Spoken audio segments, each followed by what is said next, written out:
Are there any constituency statements by honourable members? The member for Indi. Thank you, Deputy Speaker. The influence of early childhood education and care cannot be overstated. It's transformational. Children who receive high-quality education in their earliest years do better in school and at work. They grow up healthier and happier and lead more fulfilling lives. But across Australia, particularly in regional Australia, the early childhood education and care system is struggling. As I visit early childhood education and care centres across my electorate, they all tell me the same story. They struggle to recruit, to train and to retain enough staff to meet community demand. In Wangaratta and Wodonga, there are 0.4 places per child. That's less than half the needed places. In places like Corryong, this can drop as low as 0.2 places per child. This means 4 in 5 children will miss out on childcare in their local community. Families are forced to wait for months or years on wait lists or take extreme measures to access childcare. Take Megan Callis from Laceby in my electorate of Indi. Megan has been waiting for more than 2 years for a childcare place to become available at her nearest centre in Wangaratta. In the meantime, she's forced to drive her daughter to Benalla, an hour round trip, twice a day, requiring extra time and extra cost. When parents can't access childcare, it's disproportionately women who will leave the workforce to provide that care. And this reinforces the gender pay gap and makes it harder for women to balance motherhood and work. Study after study show that there is a direct correlation between the accessibility of childcare and workforce participation of mothers with a child under 5 years of age. We also know that there's enormous untapped economic potential from getting more parents into the workforce. And even conservative estimates put this in the billions of dollars per year. And this is why I'm working to tackle childcare shortages across regional Australia, including in my electorate of Indi. This month, I'll be hosting 2 playdate events in Wodonga and Wangaratta with The Parenthood, one of Australia's leading advocacy groups on early education and care. I want to hear from parents and families in my electorate about what childcare shortages mean for them, to understand the impacts and challenges as I work for solutions. So if you're a parent, a carer, a childcare worker, a grandparent, or anyone who wants to share your story of childcare access, then join me on July 17th at the Wodonga Library at Hyphen from 10 to 12 and at the Wangaratta Library from 2 until 4 p.m. It will be a place to talk with other young families, hear of others' experiences and ask how we can make our childcare system work for us. Assistant Minister. Thank you, Deputy Speaker. I see my job in this place being taking my community's local values, coming here and delivering national results for them. That's why over recent months I've been hosting Parliament in the Park events in Jundana, Yokine, Chewett Hill, Mount Hawthorn, Bedford, Embleton and Manoora, getting out, listening to the community and hearing what they want from me. In addition, I've been doing community door knocks with some wonderful volunteers across Bayswater, Osborne Park, East Perth, Morley, Highgate, Coolbinia, Dianella, North Perth, Maylands and Inglewood. And that is why I'm so confident that Labor's budget and the big package that we delivered for the electorate of Perth on 1 July was the right plan, not just for Perth but for Australia. In Perth, some 96,000 taxpayers got a tax cut, on average $1,791 each. To put that in WA terms, that's 16.5 tonnes worth of iron ore tax cuts for taxpayers in Western Australia.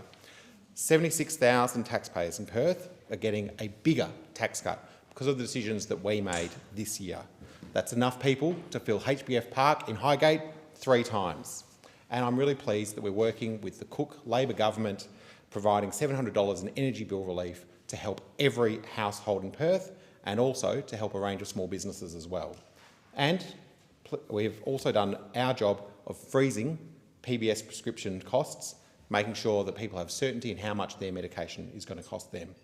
West Australians across WA have saved $36 million as a result. $36 million is enough to get you into Bayswater Waves 4 million times, or once every day for 12,000 years. But I'm going to move now from the budget books to some other important books.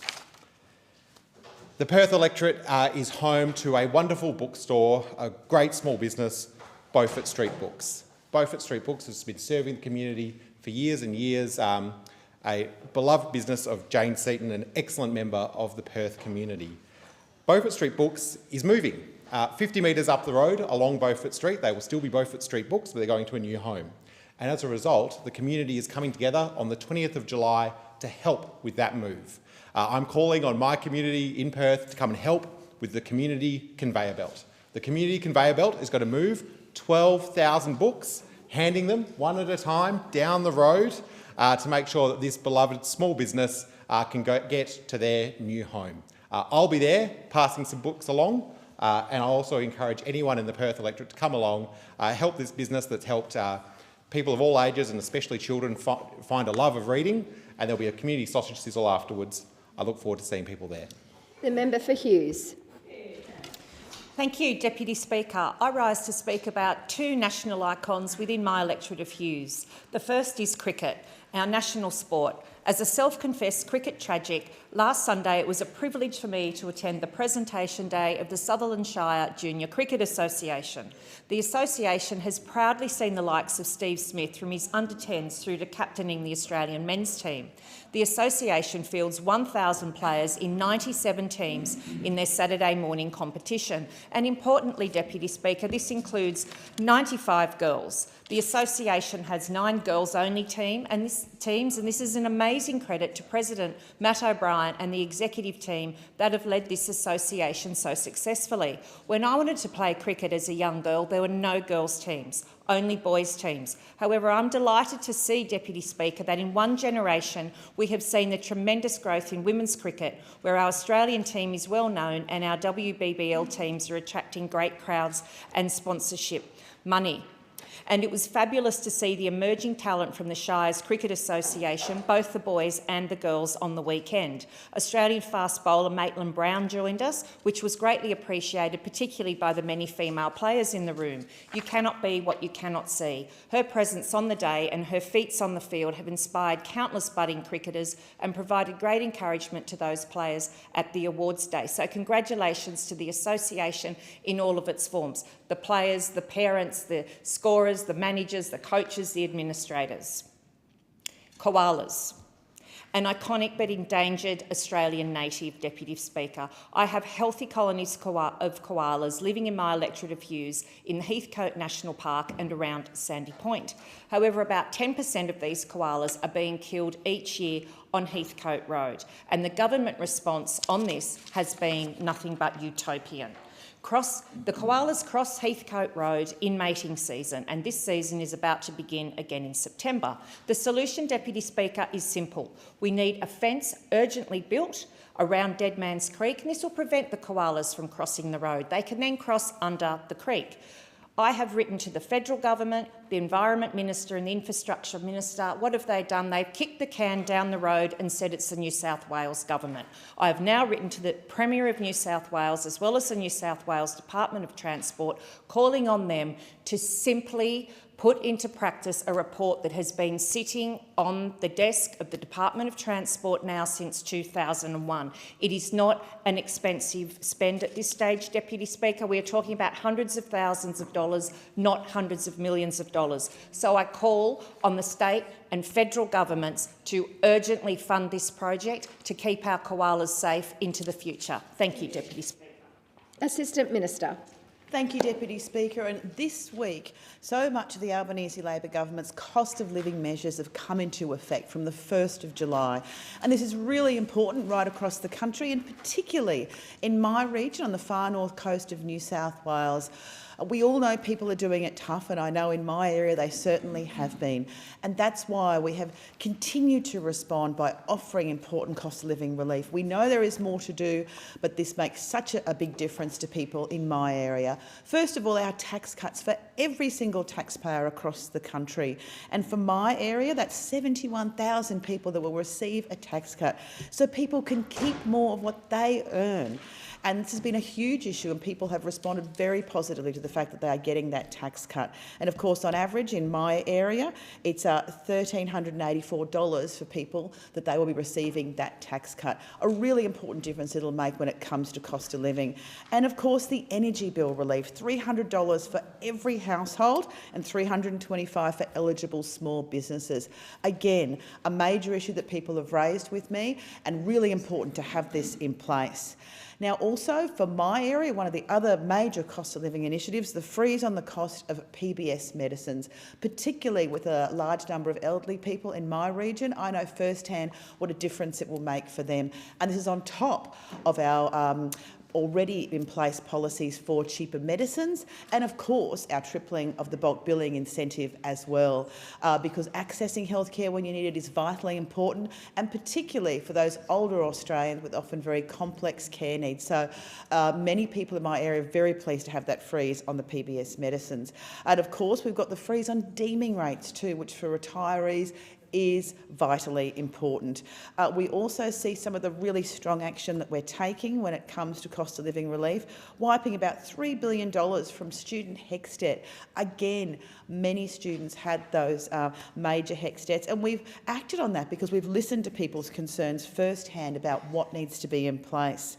And of course, all of these cost of living measures comes on top of a third consecutive pay rise for 2.6 million workers that we backed as a government, because it's important they had that pay rise. And all of these measures build on some of the many ones we've already delivered, such as cheaper childcare, fee-free TAFE, and as I said, the biggest expansion in bulk billing as well. We've also had major investments in building more houses, and of course our increases to paid parental leave. So vitally important, particularly for women, in terms of them being able to access the workforce. It's great for families and it's great for the economy. So right across, just absolutely across the country, we've had such a huge range of cost of living measures to help people who are really doing it tough. The member for McPherson. Thank you, Deputy Speaker. The 94th Mudgeeraba Agricultural Show was held last weekend on the 29th and the 30th of June. Now, the Mudgeeraba Show is a very traditional agriculture show where you would find everything that you would expect there to be at such a show. So there were equestrian events and competitions. There were cattle, sheep, goats and poultry, and I did even see a young alpaca walking around. There's wood chopping, there's arts and crafts, there's quilt displays. There were many heritage vehicles there that made quite the entrance in the Grand Parade. There were farriers, there was pig racing, and of course there was an animal nursery that was very, very popular with people of all ages. And of course, as you would imagine, there was plenty to eat and drink, and there was a very impressive sideshow alley. Now this year, the weather was kind, unlike some years in the past where heavy and very consistent rain had turned the show site into quite a mud pool. And as the president of the Mudgeeraba Show, Melanie Bryson, has said previously, here at the showgrounds we put the mud into Mudgeeraba. And I have to say that rain or shine, the Mudgeeraba Show does go on, and no one's spirits are at all dampened during that time. Now, whilst I don't have the official attendance numbers from the show, there were certainly very good crowds from our very, very young to our very much loved seniors and everyone in between, and I can assure you that everyone that I saw was having a great time. So congratulations to the President and to her team for another fantastic show, and I look forward to all that the Mudgeeraba Show has to offer in its 95th year. Now, at the show, I took the opportunity to ask Gold Coasters about the issues that were important to them. And I asked people specifically about the issues that are most often raised with me, and I asked them to let me know which was the most important to them. The top issue was crime. This was followed very closely by cost of living and then transport. So let me break down each of those points just a little bit in the time that I have remaining, starting with crime. People are constantly speaking to me about crime, and if you look on the Facebook community pages, what you're seeing is that there's day after day reports of crime happening. People's houses are being broken into, their cars are being stolen, so we know that it is a huge issue, and we all need to work together to make sure that we try and solve this problem. With cost of living, People speak to me the most about the cost of housing, whether it's to buy or to rent, and they speak to me, secondly, about the cost of groceries because their budget is not stretching as far as it used to. And very briefly, with transport, the Gold Coast is a very different city to other cities around Australia. It is a linear city, and that means that our transport solutions have to be very specific to meet our needs. Minister. Thank you, Deputy Speaker. I would like to pay my respects and acknowledge the passing of Eamon George Lynham, the youngest of the 4 sons of Dr Anthony Lynham, former State Member for Stafford, and his wife Pam. The electorate of Stafford is partly in my electorate of Lilly. Eamon's life was cut short on the 25th of May 2024 at the age of just 28. He had been ill for some months following a diagnosis of cancer. This young man was described by friends and family as shy and reserved, highly intelligent and with a very quick wit. His father Anthony told the story about how he was determined that his 4 sons would all participate in some form of sport. But Eamon hated sport. He hated watching sport and he hated playing sport. He was happiest with his friends, spending hours upon hours online gaming. And no one was happier than Eamon when it was announced that esports would be introduced in the 2028 Olympics. And so it was no surprise that Eamon's love of esports translated to a fulfilling career in the IT industry where he made so many friends. Many of those work colleagues joined family and friends at a memorial service celebrating Eamon's life on the 30th of May. A service that was so well attended that the chapel opened all the doors and all of the windows so that the large crowd outside could participate and show their respects as well. And to Eamon's parents, Pam and Anthony, to his partner Bronte, and to his 3 brothers, Brayton, Rowan and Sean, I send my very heartfelt sympathies. Deputy Speaker, during the National Volunteers Week in May, I had the opportunity to express my deep gratitude to some wonderful constituents of mine in the 2024 Lilly Volunteer Awards. I recognised 31 incredible individuals, community groups and businesses who volunteer their time, their skills and their expertise for the benefit of our Northside community. These volunteers are essential to the Lilly community and their selfless contributions make all of our lives better. I would like to give a particular shout out to those who received the Elaine Darling Lifetime Contribution to Volunteering Award. The recipients of this award each have made exemplary contributions to the community through their volunteer work for over 15 years. This award was presented to Joy Nielsen, to Leanne Eggins, to Angela Flaherty, to Barry Collis, to Thomas Grice, to Anne Templeton, to Patricia Carbis, to Maureen Sargent, to Ludmilla Donovan, to Andrea Ride and to Melinda Day. I thank the House. The member for Bass. Deputy Speaker, it's a pleasure to rise today to recognise 2 local recipients in the recent King's Birthday Honours list. Ken Goulet was awarded an Order of Australia for service to sailing, and he certainly has given a great deal of his life to sailing. Coming from a sailing family, he is the Vice Commodore and a life member of the Tamer Yacht Club. He's competed in several Sydney to Hobart yacht races and the 3 Peaks yacht race and has introduced many young people to the sport. In November 2006, he set off on a quest to sail around the world, alone, non-stop and unassisted. He completed the circumnavigation in the record time of less than 180 days, in the process raising over $100,000 for the Clifford Craig Medical Research Trust. He was awarded the key to the City of Launceston in 2007 for his efforts, was Tasmanian Australian of the Year in 2008 and in 2010 was inducted into the Tasmanian Sailing Hall of Fame. Although his citation is for service to sailing, it is also a tribute to his generous nature and his life of philanthropy. Mr Goulet said he was flattered by the recognition, although unexpected, saying that sailing has given me this whole wonderful life and taken me places, and this is another thing it has helped me achieve. Launceston-based business leader Michael Bailey was also recognised with a Medal of the Order of Australia in the honours list. Mr Bailey has had a distinguished career in business and industry, being CEO of the Tasmanian Chamber of Commerce and Industry for over a decade, with previous roles including with the Launceston Chamber of Commerce, TasBuild, the Tasmanian Biosecurity Advisory Committee and RDA Tasmania. He won a National Marketing Award in 2009 whilst Marketing Manager at Country Club Tasmania and after an early career in the media.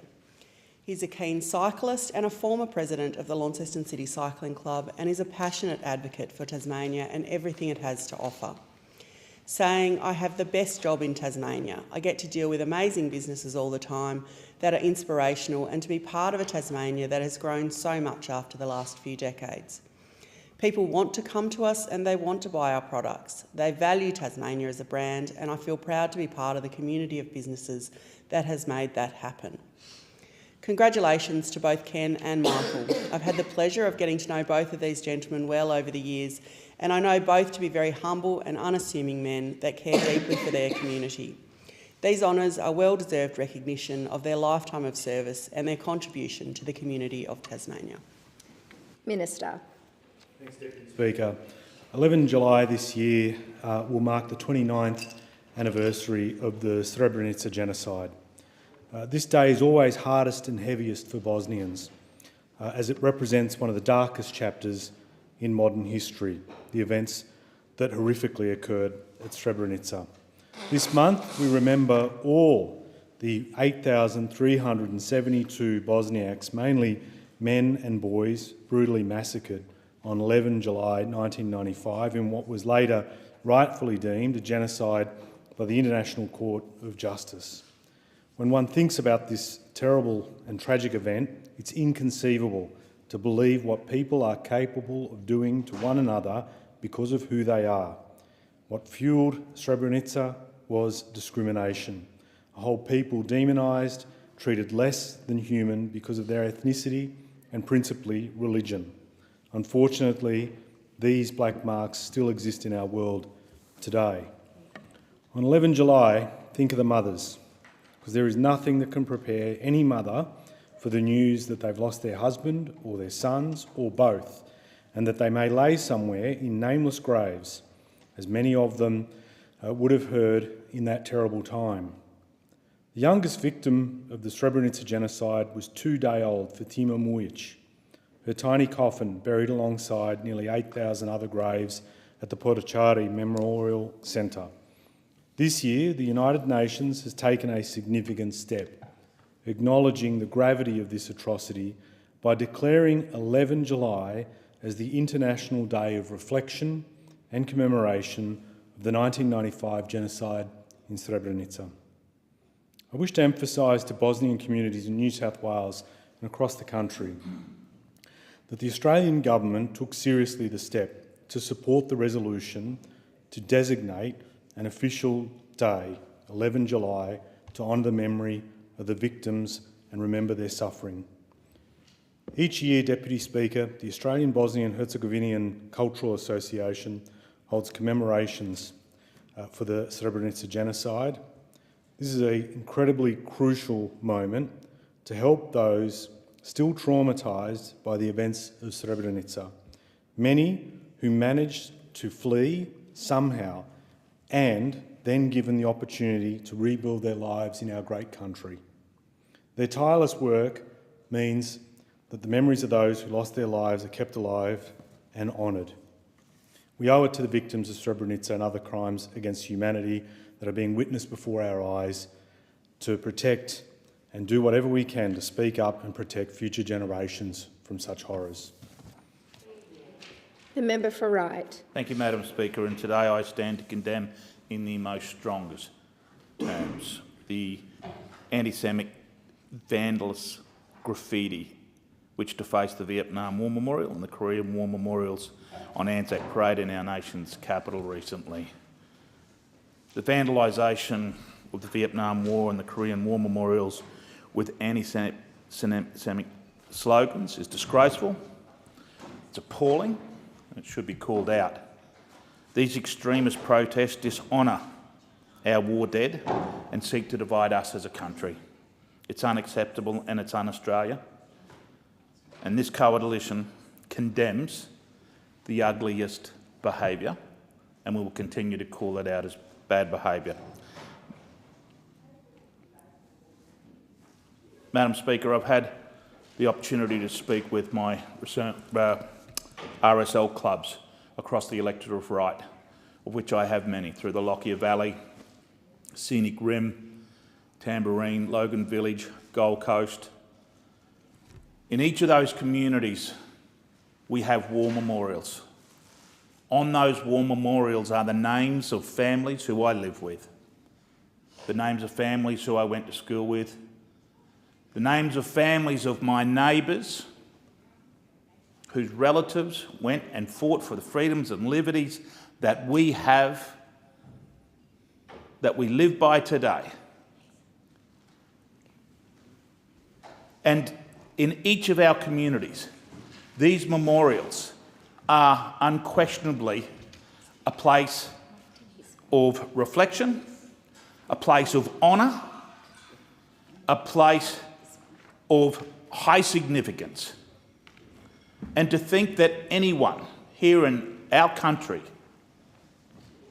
feel that they have the right to criminalise, to use, to weaponise these memorials for what they think may be a just cause is un-Australian.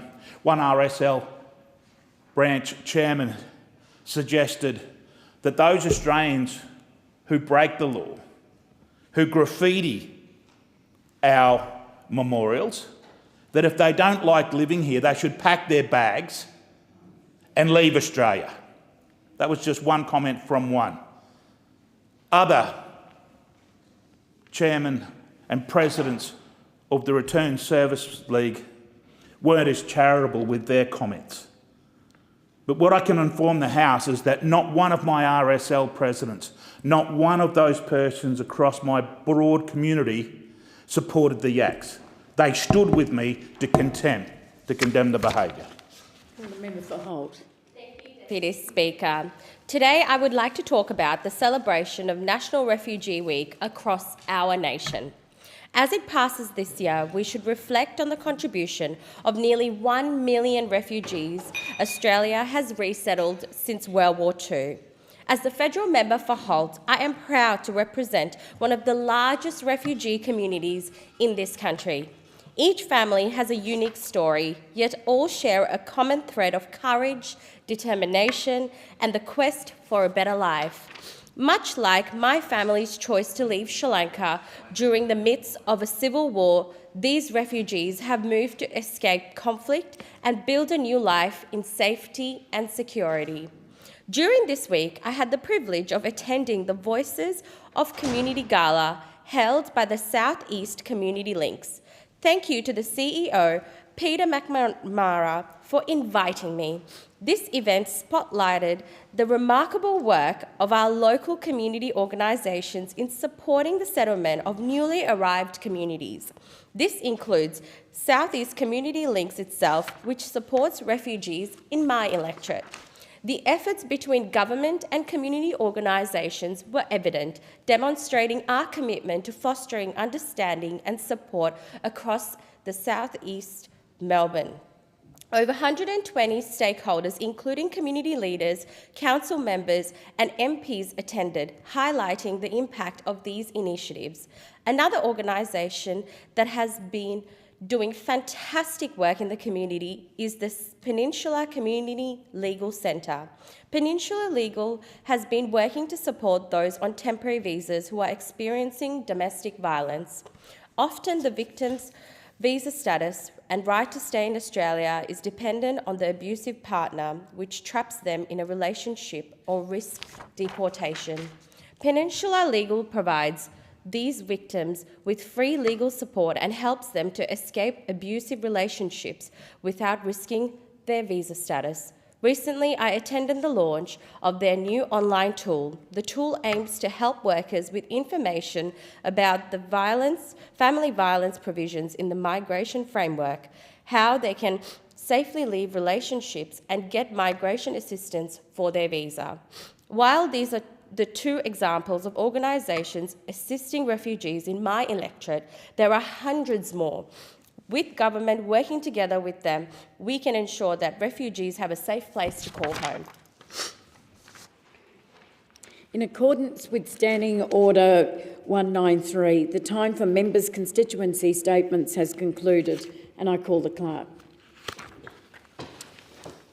Government business, statements number 1, further statements in relation to International Day for the Elimination of Violence Against Women. Are there any statements? And I call the member for Swan. Thank you, Deputy Speaker. One of the popular nightclubs in Fremantle back in the day when I was a young adult was called Zanzibar. It's in Fremantle. It's no longer there, but it's where Little Creatures now is. It was a really great nightclub where the music would be like 80s and 90s and you'd dance your heart away until I think 1 o'clock in the morning. At midnight, every time when that would happen, the song Love Shack would come on. I remember one particular night where I was there with a close girlfriend and everyone was getting ready to leave, and as we were going down the stairs, this guy came up to her and basically held himself close against her, and it was really gross and she felt quite violated. I remember working in country Victoria in Hamilton. I was there commissioning a mineral sands plant, and there was a great pub there, and I remember standing around with a group of my colleagues and including a flocculent provider, and we were standing around, and then this random man came up to us, and like it was in slow motion, he came up to me, and it was like he was going to grab my breast. I didn't think that that was going to happen, and it felt like it was happening in slow motion. I didn't think that he'd actually do it, and he did it. And at that moment, Mr. Pink, who was the flocculent provider, was kind of like, that is not on, arranged for him to get chucked out of the pub. Mr. Pink broke his glasses. I'll also share another story, which is Shanine, who is a woman that I met in my electorate of Swan. She's a Torres Strait Islander woman. She had this amazing high-powered job working for a local council. She fell in love, had this amazing relationship. They had this 12-month honeymoon period. And then I'd say that what started to happen was financial abuse, where he'd take her company credit card or then take her work car and then just continue taking. That was the first part of it. Then it started to escalate into physical violence, and sometimes he would come up to her workplace. For Shanine, she ended up in a 9-month coma. She had to learn how to walk and talk again. And so when we talk about the elimination of violence against women, there is so much that we need to do. We need to do it on speaking to our children. It's also about speaking to our peers and adults. It's about challenging what happens in our workplaces as well as what we are doing as institutions and governments. This morning, when my son woke up, we have a routine in the morning, and I always say to my kids, what time is it? Can you guess what I want? And I kind of stand out there with arms open wide, waiting for a cuddle. And then the thing that I do, and they don't have to give me a cuddle if they don't want to, but one of the things that I also ask my son, and I asked him this morning, can I give you a kiss? And he's like, no. And I actually want to teach him the ability to be able to say yes and no and ask for consent. And consent is something that we could do time and time again, and the behaviours that we teach our children are the foundations of how they will be when they become adults. And I remember listening to a radio interview where we heard about the release of photos that were doctored with pornographic images of students. Most of the parents that were whose children were victim of this did not come out and speak to the media, and I understand that would have been really challenging. There was one mother that came out, and the conversation that she had with her son was, little girls don't grow up imagining being strangled during sexual intercourse. And the thing that's fascinating is that strangulation is something that is taking place more in these intimate relationships. I don't think that it's something that people imagine doing.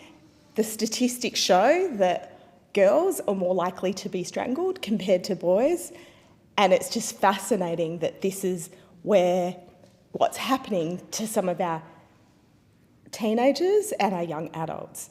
And so I think that we need to make sure that we have our eyes open and we know some of the things that are happening in this community.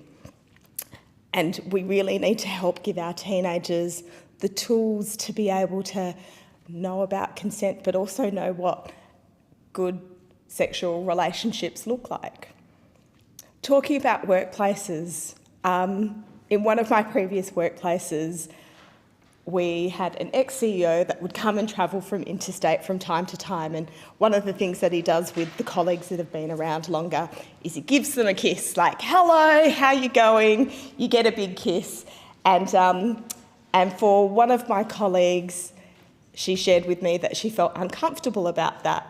And so but then she shared this with me after it happened a second time at a dinner where it kind of happened, and she made a point to say, hey, like, you know, this is like not, like, I'd prefer not to kiss you. And then another senior member of the management team was kind of like, what, you don't want to kiss this guy? I'll kiss him instead, and basically belittled her. It was interesting because later on I had a conversation with both of these blokes. The one who did the kissing, I explained to him that all that he needs to do in the first instance is ask for consent. For the other one that kind of trivialised what happened, he found it really challenging to understand what had happened and that he had not done the right thing.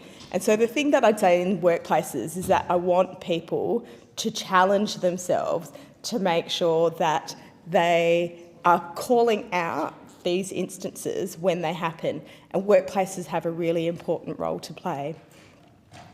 I'll talk about institutions and governments. I am really proud that the 47th Parliament is the most diverse parliament that we've ever had. I'm also proud that the Albanese Labor government has a majority women caucus.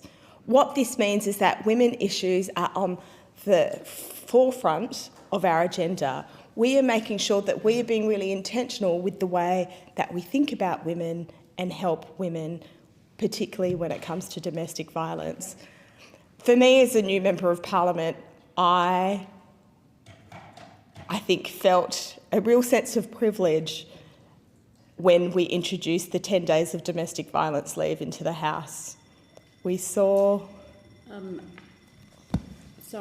A division's been called for in the House. The proceedings are suspended to enable honourable members to attend the division. The proceedings will resume when the Chair of the Federation Chamber is resumed at the conclusion of the division or subsequent divisions.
Are there any statements? And in continuation, the member for Swan. Thank you, Deputy Speaker. As I was explaining, I was talking about the opportunity for us as a community to act on violence against women. And it starts with talking to our children, talking with our peers, also looking at this in our workplaces, as well as looking at what we can do on an institutional level. This year, 39 women have died due to violence against women. A staggering 1 in 3 women and girls have experienced violence since the age of 15. It's clear that this is a systemic issue. This is something that we'll continue to work on day. So this has come out of a national conversation which has kind of been amplified this year. We saw the Me Too movement. There was quite a lot of conversation. We also saw what happened during the previous Parliament as well. We are continuing to make sure that the Parliament has safer workplaces.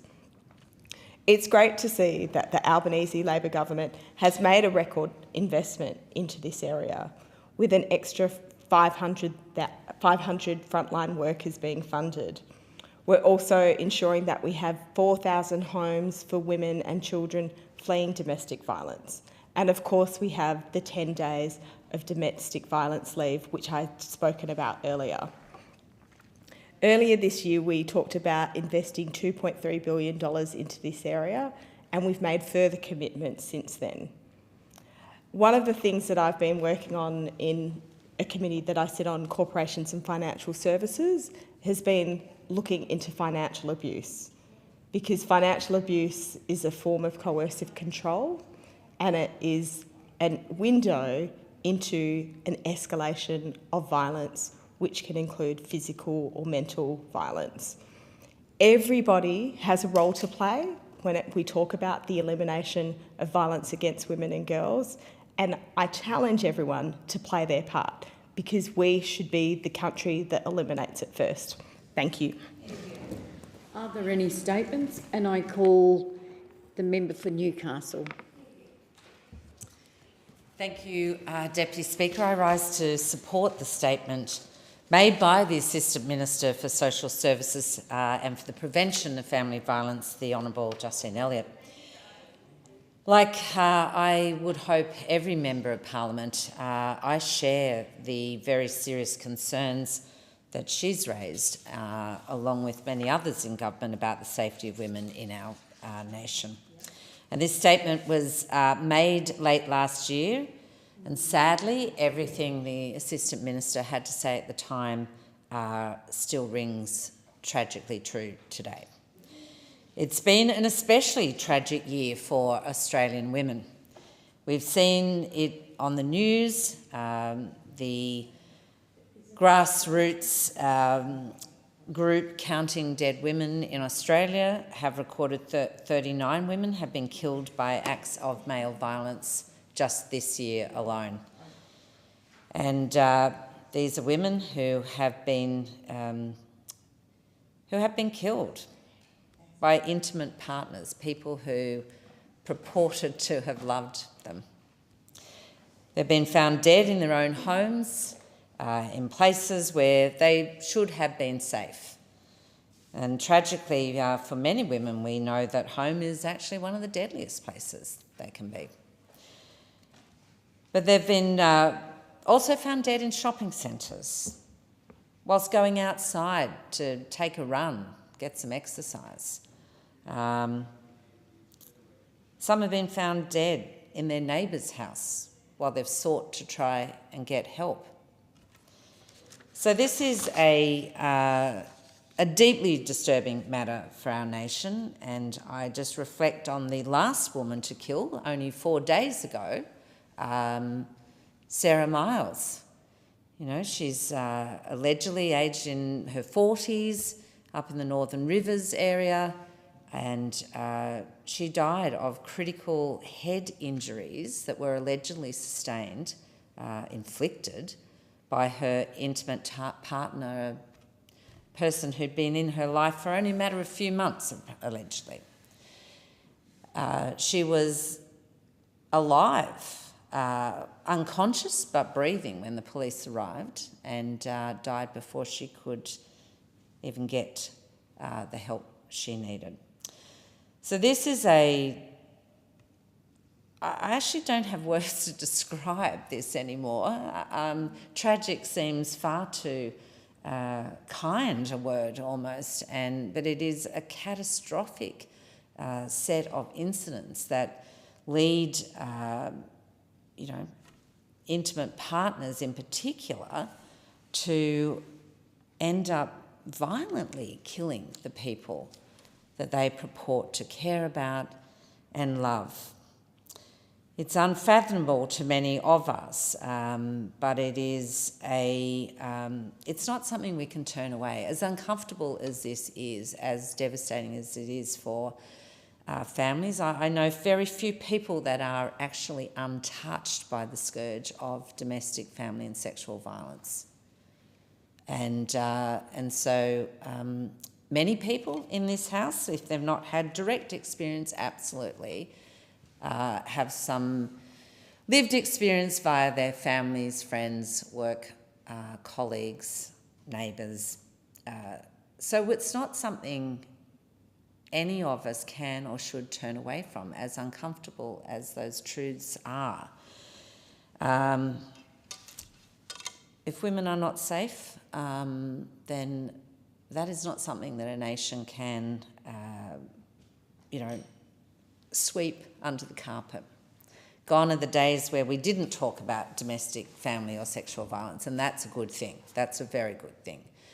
But we know that it's still a big shame for lots of families, and we have to do everything we can in this place to ensure that we are elevating the issue, that we are doing everything we can as a government, that we in fact seek to bring all levels of government and all jurisdictions with us in making absolutely every effort, because violence, it can happen to women, we know, of any age, from every cultural and religious background.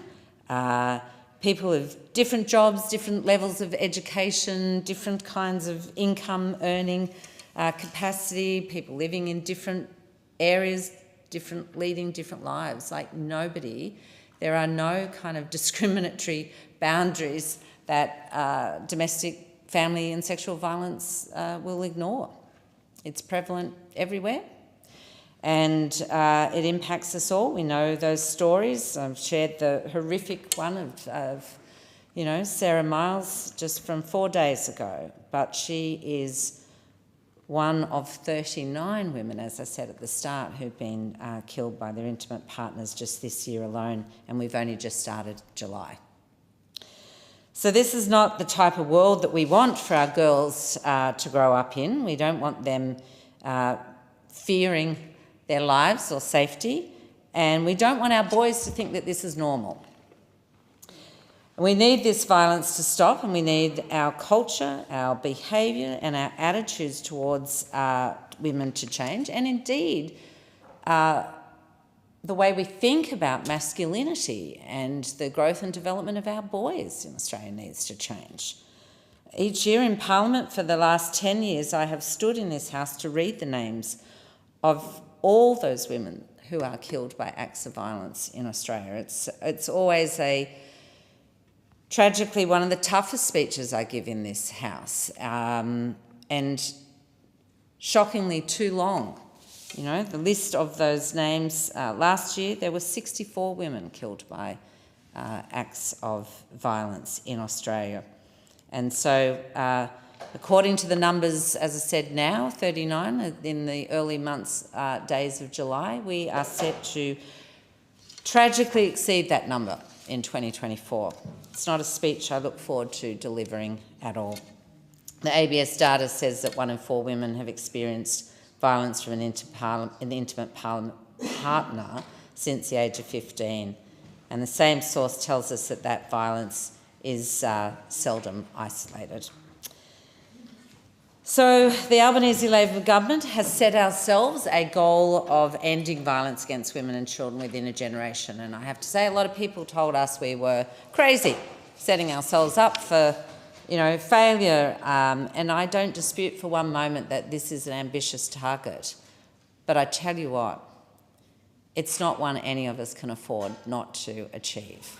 And I don't want this government or any government after us to lower their ambition, to somehow think that they don't need to act with a great sense of urgency, commitment and determination to end violence against women and children within a generation. We recognise that gender inequality is one of those driving forces of violence against women, and so that is why we've released our Working for Women, a 10-year national strategy to achieve gender equality. And addressing gender-based violence is priority area number 1. Those actions have been well mapped out by our respective ministers, and indeed I've made speeches in this parliament as well. We've got, there's a big number of $3.4 billion attached to supporting women's safety. That can be a bit of an eye-watering amount, actually, when you just talk about money, but to talk about what that means on the ground is a little bit more useful for people. It will mean improved justice responses, for example, to sexual violence. We're funding that ALRC inquiry to examine what more we can do. Improving our reporting and data collection so that we've got a better understanding of domestic and family violence, and boosting the response times and victim survivor experiences. We've made the family law system safer and simpler for families and children, and we're the first government ever to legislate 10 days of paid family and domestic violence leave. But the budget also provided a lot of other measures. The Leaving Violence program, of course, delivering $5,000 of upfront support for women when they need it most.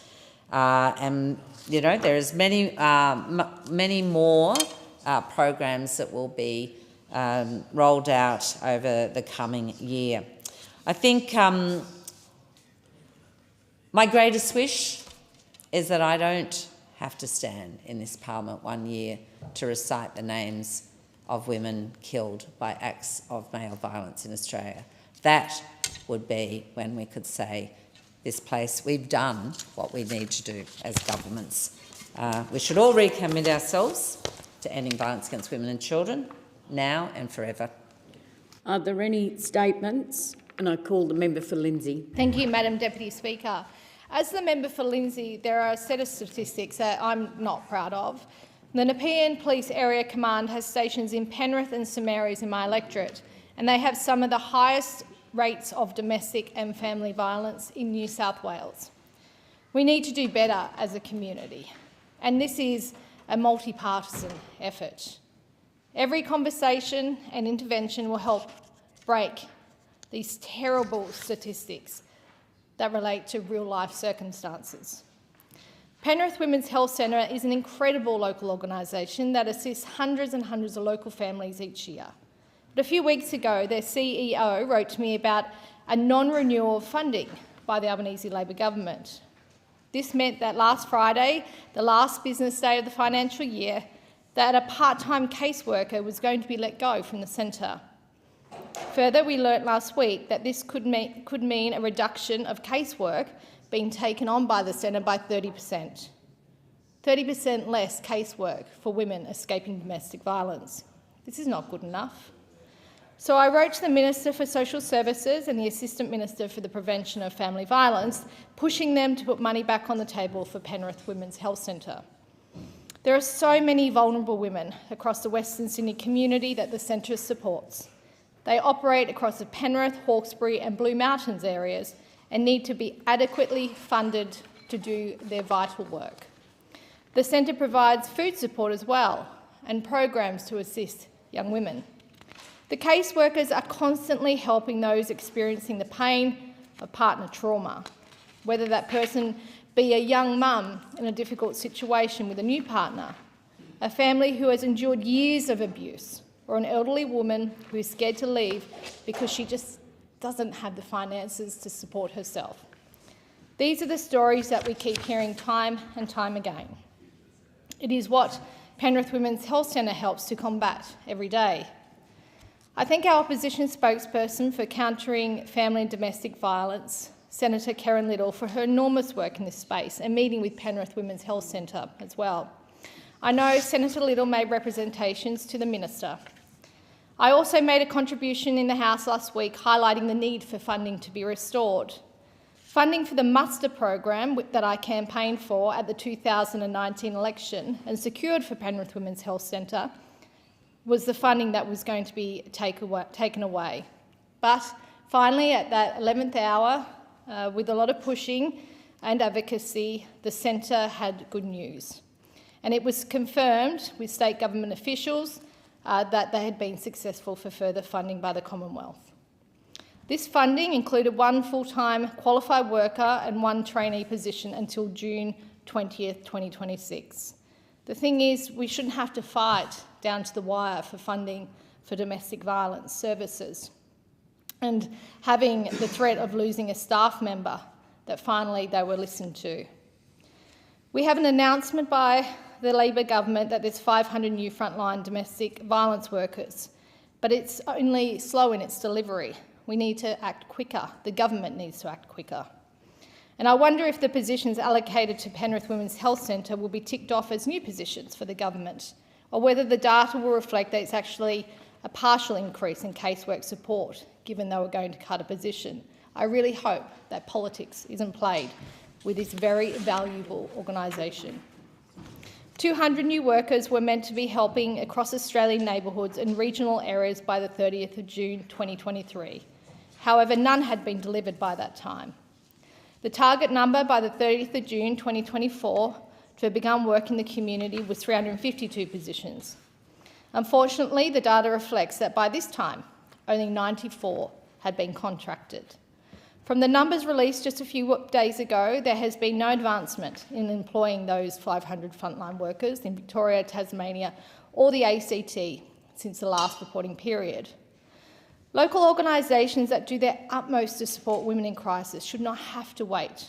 They should not have to be on tenterhooks to know what their future is. There is a serious problem with this program. If they think it is okay, the government thinks it's okay for such vital services to be told a day before letting someone go that they can finally keep their job.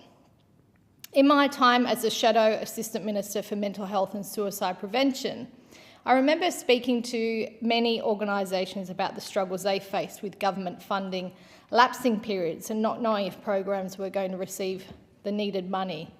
This needs to stop for vital support services across the country. They need certainty, and I encourage and urge the Labor government that they deliver this. In this discussion on the International Day for the Elimination of Violence Against Women, we need a stronger overarching approach to combating family and domestic violence in every single suburb and town across the country.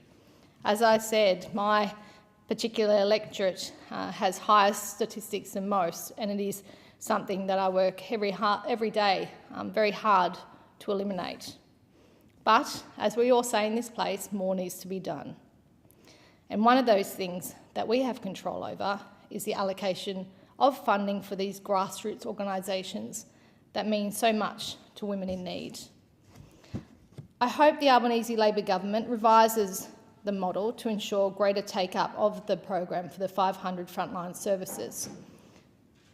They make sure that these are new positions and they're not simply positions given back to organisations after taking away support, and that they really put a focus on prioritising these positions, because these positions are actual people on the ground supporting those most in need. The Australian families facing domestic violence expect no less. Thank you. Are there any statements? There are no further statements. I call on the clerk. Government business, order of the day number 1, closing the gap statement by the Prime Minister, resumption of debate on the motion that the House take note of the document. The question is the document be noted, and I call the member for Newcastle. Thank you, Deputy Speaker, and I rise to speak in continuation on the 16th anniversary of the National Apology to the Stolen Generations and the Closing the Gap annual report. In my first part of my speech, I reflected on the power of the then Prime Minister Kevin Rudd's 2008 National Apology to Australia's First Nations people whose lives have been, completely turned upside down and bypassed government policies of that forced child removal and assimilation. Primarily, it was an apology on behalf of the nation to those stolen generations, and I reflected on the extraordinary life of the late Dr. Loitcher O'Donoghue, who was a trailblazing Aboriginal woman and leader, and who herself was stolen from her family at the age of just 2 and raised in a mission home devoid of love and her family life. But here we are, 16 years after the apology, and only 11 out of 19 socio-economic outcomes for Aboriginal and Torres Strait Islander peoples are improving. And indicators around life expectancy, children's health, education, youth employment, housing and the maintenance of culture and economic relationships with land are improving, but they are still not there. And just 4 are on track to meet their targets. And this is completely unacceptable. And tragically, outcomes have worsened for children's early development, rates of children in out-of-home care, rates of adult imprisonment and suicide. And put simply, there is so much work to be done in order to close the gap. Not dissimilar to the speech I just gave a little earlier, each year I have stood in this parliament to report on, or to respond to the report about how we're going on Close the Gap. And no one thinks that this is something to be turned around overnight, but the previous 10 years of inaction mean that we really have got to accelerate the efforts that we make, and I know the government is seeking to do that. Just 7 years ago at Uluru, Aboriginal people called for a voice to Parliament to be seated at the table about matters that concern them. And last year we put that question to the people of Australia, and sadly it was not supported for a whole lot of complicated reasons that I won't have time to go into today. But what we did know is that Aboriginal people supported it. And so there is a desperate appetite, really, to be absolutely part of decision-making processes and design processes for what governments of all levels in all jurisdictions might do in terms of working to close the gap. So our resolve is not diminished by the unsuccessful referendum, but we are absolutely making sure that First Nations people continue to have a voice, even if it's not in the form as put during that referendum process.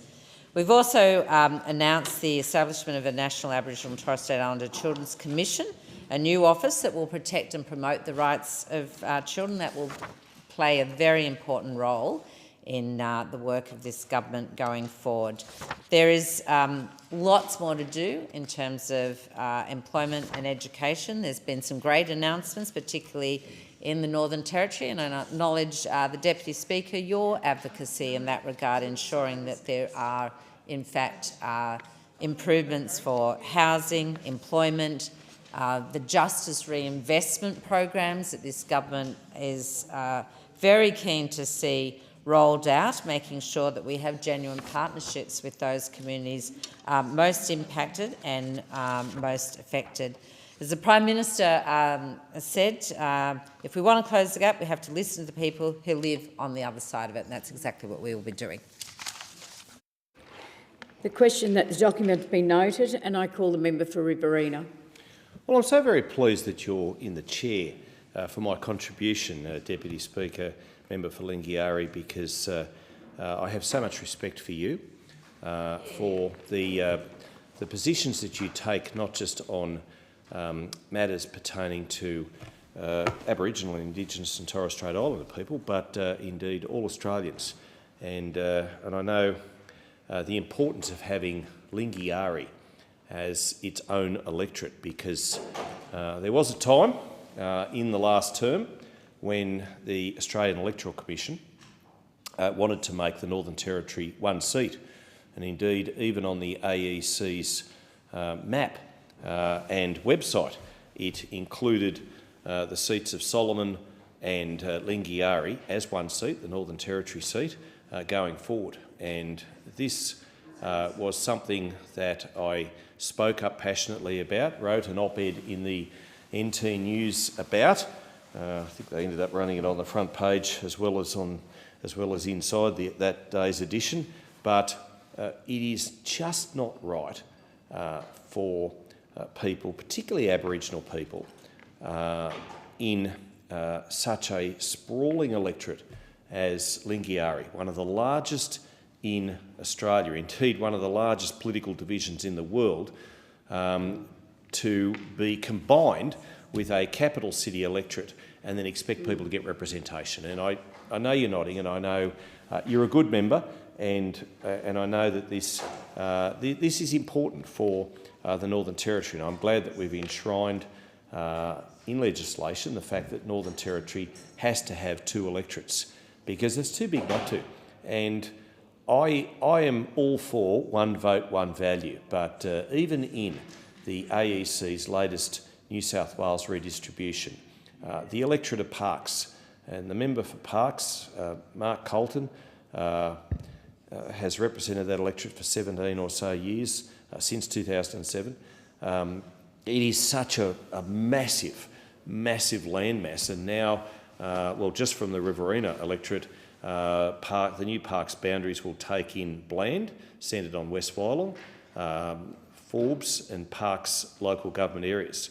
And it makes it so difficult for someone to represent the interests. When you consider that some of these city electorates, you could put your handkerchief over them, whereas members for Parkes and Lingiari and, here I say, Riverina, and my good friend here, the member for Flynn, we spend much of our time behind the wheel of a car in the passenger seat doing the work that we need to get around our vast electorates, which are equal, if not larger, in size than many European countries. And it's not right. It's not right for the constituents, and particularly in this case, as we're talking on the important issue of closing the gap, it's not fair on those Indigenous Australians who need to see their local Member of Parliament as much as anyone. It's not fair on the member themselves to try to get around those huge land masses and give the representation required. We are on Ngunnawal and Ngambri territory at the moment, and I do respect that. My Riverina electorate boundaries, as they currently stand, are entirely encompassed by Wiradjuri people, and Wiradjuri is one of the largest nations in Australia, and they are a proud people, good people. And the new electorate will have Narigio, Tumut Tumbarumba, Ngunnawal country, Yass, Murrum Bateman. I respect the fact that the boundaries are changing. The name of the city of Wagga Wagga was derived from the language of the Wiradjuri people. It's the largest Aboriginal nation in New South Wales. Now, the word Wagga Wagga for many years was considered to be place of many crows. The repetition of a word expresses plural or emphasis, but in more recent times they've adopted the word Wagga, W-A-G-A, just one G, means a place to dance and to celebrate, to come together and have those large celebrations. I must say one of the most impressive local events that I ever went to, organised by Joey Williams and a few others, Jeff Simpson, was a corroboree down on the Murrumbidgee riverside. Now, Murrumbidgee is an Aboriginal word meaning deep water, big river, and what the Wagga Wagga City Council has done, in conjunction, I must proudly say, with federal funding, is they have developed the Riverside Precinct and down to the Wiradjuri Reserve to tell the story. You've got a yarning circle, they've got places there where they've got interpretive signage, where our Aboriginal history is laid out. And that is good, that is commendable, because our younger generations need to know that this is so. And in the Wurundjeri Lagoon precinct in 2018, there was a Sorry Day Rock unveiled, and that commemorates the children sent to the Cootamundra Girls' Home and the Kinchela Boys' Home, where they were taught farm, labour and domestic work. And 16 years ago, of course, then Prime Minister Kevin Rudd issued the famous apology, sadly necessary, but we need to ensure that, that this Parliament does everything it can to address the closing the gap issues, and they are particularly, I think, heightened in regional areas and none more so than in remote areas as far as dental health is concerned, as far as mental health is concerned. It is not right that the health services of Indigenous Australians are lesser than those in metropolitan areas. And if ever we needed to close the gap, it is in those areas: maternal health, all of those areas of health. And look, I know I don't need to tell you, and I'm certainly not trying to, but those people in Tennant Creek and Catherine, Alice, they do it tough. They do. I've visited those areas many times, and certainly I visited. It was quite an eye-opener for my wife Catherine when we visited Tennant Creek to see or to listen to local people. But we need to do more to address these issues. As long as I've got breath in me and as long as I'm in this place, I will fight hard for an aquatic centre for Mornington Island. Now, it's in the electorate of Kennedy. It's certainly a long way from the Riverina. I appreciate they say all politics is local, but I visited there. It was one of the last things I did as acting Prime Minister, the golden age of Australian democracy, as I often tongue-in-cheek refer to it as. But when you meet people like Koliana, the Mayor of Mornington Shire, taking in Mornington Island, and when you see that population, 1,200 or so, do not have a swimming pool, do not have an aquatic centre, their island is surrounded by the Torres Straits in the Gulf of Carpentaria. Their island is surrounded by, let's face it, crocodile-infested waters. They are beautiful people. They are a wonderful community. They're doing what they can. They're also a very young community, and yet they don't have a swimming pool. And I think it's incumbent upon this place, and I've urged the Infrastructure Minister, the member for Ballarat, to do what she can. Of course, she needs an application for one of those regional grant programs to build that particular facility. But I will continue to advocate for it, because I promised the Mayor that that is what I would do. I want to see it delivered. And I think if we talk about closing the gap, it's all well and good for us all to get up here and to talk about all those noble gestures and to do the welcomes to country and all that. But it's also, more importantly, about providing real and genuine and tangible help to Indigenous people where they need it most, and that is in the sorts of health services that they need in Forbes and in Cowra, in other places where there is a high proportion of Aboriginal people. It's in those remote communities in far western New South Wales, remote South Australia, your part of the world, Western Australia, your part of the world, Deputy Speaker, I should say, Western Australia, Queensland, in the outreaches of Queensland, and it's about providing the necessary infrastructure in places such as Mornington Island, because it is needed, it is required, it is now expected, because I gave them the word I would do it, and it's also just deserved. I mean, why shouldn't they have an aquatic centre? It just makes no sense that they don't. Thank you, Deputy Speaker.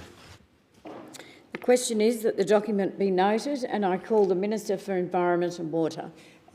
Madam Acting Deputy Speaker, I need to first seek leave to add to remarks I've made earlier in this debate about the apology. Is leave granted? Minister for Environment and Water. Thank you, Madam Deputy Speaker. I spoke originally more about the apology, but I did, since that time in February, want to update the House on some additional measures we've made in the environment and water portfolio that add to our efforts to close the gap. No one knows our land and seas better than First Nations people, who have more than 65,000 years of experience in caring for country. And as Environment and Water Minister, there's so much I have learnt from First Nations peoples, but also so much more to do to close the gap between Indigenous and non-Indigenous Australians. In the more than 2 years that I've been the Minister for the Environment and Water, I believe we've been making real progress in our Commonwealth efforts to close the gap on the Closing the Gap implementation plan. I want to begin with a few words on what we've done in the water portfolio. The Albanese Labor government is delivering the Murray-Darling Basin Plan in full, and as part of that, we're making sure that the voices and values of First Nations people are heard. Last month, on the 22nd of June, we launched a world-leading water ownership program for First Nations peoples in the Murray-Darling Basin, delivering an election commitment. Under the Aboriginal Water Entitlements Program, the government has made $100 million available to buy water in the basin, with First Nations representatives to determine how that money is spent. The program has been developed in close partnership with First Nations representatives from across the basin to ensure that it supports the cultural, economic, social and environmental needs of First Nations peoples. The program was announced at first in 2018 with a $40 million commitment from the former government. That money was never spent. The Albanese Labor government has turned this around, increasing the program's funding to $100 million as part of a broader effort to strengthen the Water Amendment Restoring Our Rivers Act 2023. First Nations communities have cared for Murray-Darling Basin rivers for thousands of years, but have largely to date been excluded from managing and owning water. The Albanese Labor government's $100 million Aboriginal Water Entitlements program begins to reverse that legacy and recognises the lasting and deep connection of First Nations peoples with water. The Aboriginal Water Entitlements program will contribute directly to a national inland waters target being developed under the National Agreement on Closing the Gap. This target is intended to increase the level of ownership of inland water access entitlements by First Nations organisations across the country. First Nations Australians own and control less than 0.2% of our surface water entitlements. We're now working with the states to increase ownership of and control with First Nations peoples. My department has reinstated the Inland Waters Target Working Group. The working group has delegates from each state and territory jurisdiction, with membership also including the Coalition of Peaks, the Committee on Aboriginal and Torres Strait Islander Water Interests and the National Indigenous Australians Agency. I expect it won't be too long before the Inland Waters Target will be formally added to the national agreement. But our government's progress on the Aboriginal Water Entitlements program demonstrates that I'm already taking action to increase water ownership and the economic, social, cultural and environmental benefits that come from that. Our work on water ownership is complemented by the $150 million commitment to regional and remote First Nations water supplies. This contributes towards the Closing the Gap target of providing essential services by delivering safe and reliable water in First Nations communities. Poor water security, both quality and supply, of course has negative impacts on health and well-being. This is another area that when we came into government had not received the attention that it deserved. We've addressed this area as a matter of urgency. The $150 million commitment is providing safe and reliable drinking water that meets those fundamental health, well-being and overall quality of life outcomes that we want for all Australians. Improved water infrastructure can support economic growth. It can create opportunities for local employment, education and training, along with cultural tourism and opportunities, of course, for improved health services delivered on country. And of course, very importantly, you can't build more housing if you don't have adequate water supply in towns. So improving water supplies in remote communities allows the building of additional housing. The Australian Government has already allocated $75.9 million of that initial $150 million investment, and the bulk of those projects are already underway. I won't go through the whole list of them, Madam Acting Deputy Speaker, but just a few examples. $13 million is being provided for Maningrida on the Central Arnhem Coast in the Northern Territory. The project will include a new water tank to expand storage capacity alongside pipes that connect the network. More than 90% of those pipes in Maningrida have already been laid. And another example in Milingimbi, off the coast of Arnhem Land, the Australian and Northern Territory governments are investing $11 million to improve access to reliable water sources. That investment will fund new bores for that community. It's very obvious what that means for improvements in drinking water. It's obvious what it means for being able to provide remote dialysis in communities that previously haven't had it. But the Milingimbi is a really good example of what it does for the social impact beyond water. The investment in water has meant that 32 existing homes can be expanded and another 32 homes can be added to the community, thus helping us close the gap on housing. There's still more work to be done on housing to meet the target, but progress, of course, is tracking in the right direction. Nationally, in 2021, 81.4% of Aboriginal and Torres Strait Islander people were living in appropriately sized, that is, not overcrowded housing, up from 78.9% in 2016. Madam Acting Deputy Speaker, another area where we've been making very important progress towards the Closing the Gap targets is in the Indigenous Protected Areas program. The Indigenous Protected Areas program is jointly managed by my department and the National Indigenous Australians Agency. The IPAs provide a recognised framework for First Nations communities to combine traditional and contemporary knowledge to manage their land and sea country and provide employment, education and training opportunities for First Nations people. The Australian Government is investing $231.5 million over 5 years to continue to expand the IPA program. IPAs deliver environmental, cultural, social and economic benefits that follow an agreed plan. The plans include cultural site management, threatened species monitoring and protection, habitat restoration, biodiversity surveys, marine debris removal, weed and pest animal management, fire management, tourism and visitor management, and education, including cross-generational knowledge sharing. We know that IPAs are important for regional and remote development, particularly increasing employment for First Nations people. Continuing to invest in these programs and expand the IPA program is having a terrific positive impact in the Closing the Gap work. The IPA program draws on First Nations knowledge and expertise to better protect and conserve Australia's environment. They're better for the environment, they're better for local jobs and better for local culture. And last year we expanded the IPA program with another $14.5 million to add 10 more IPAs across Australia.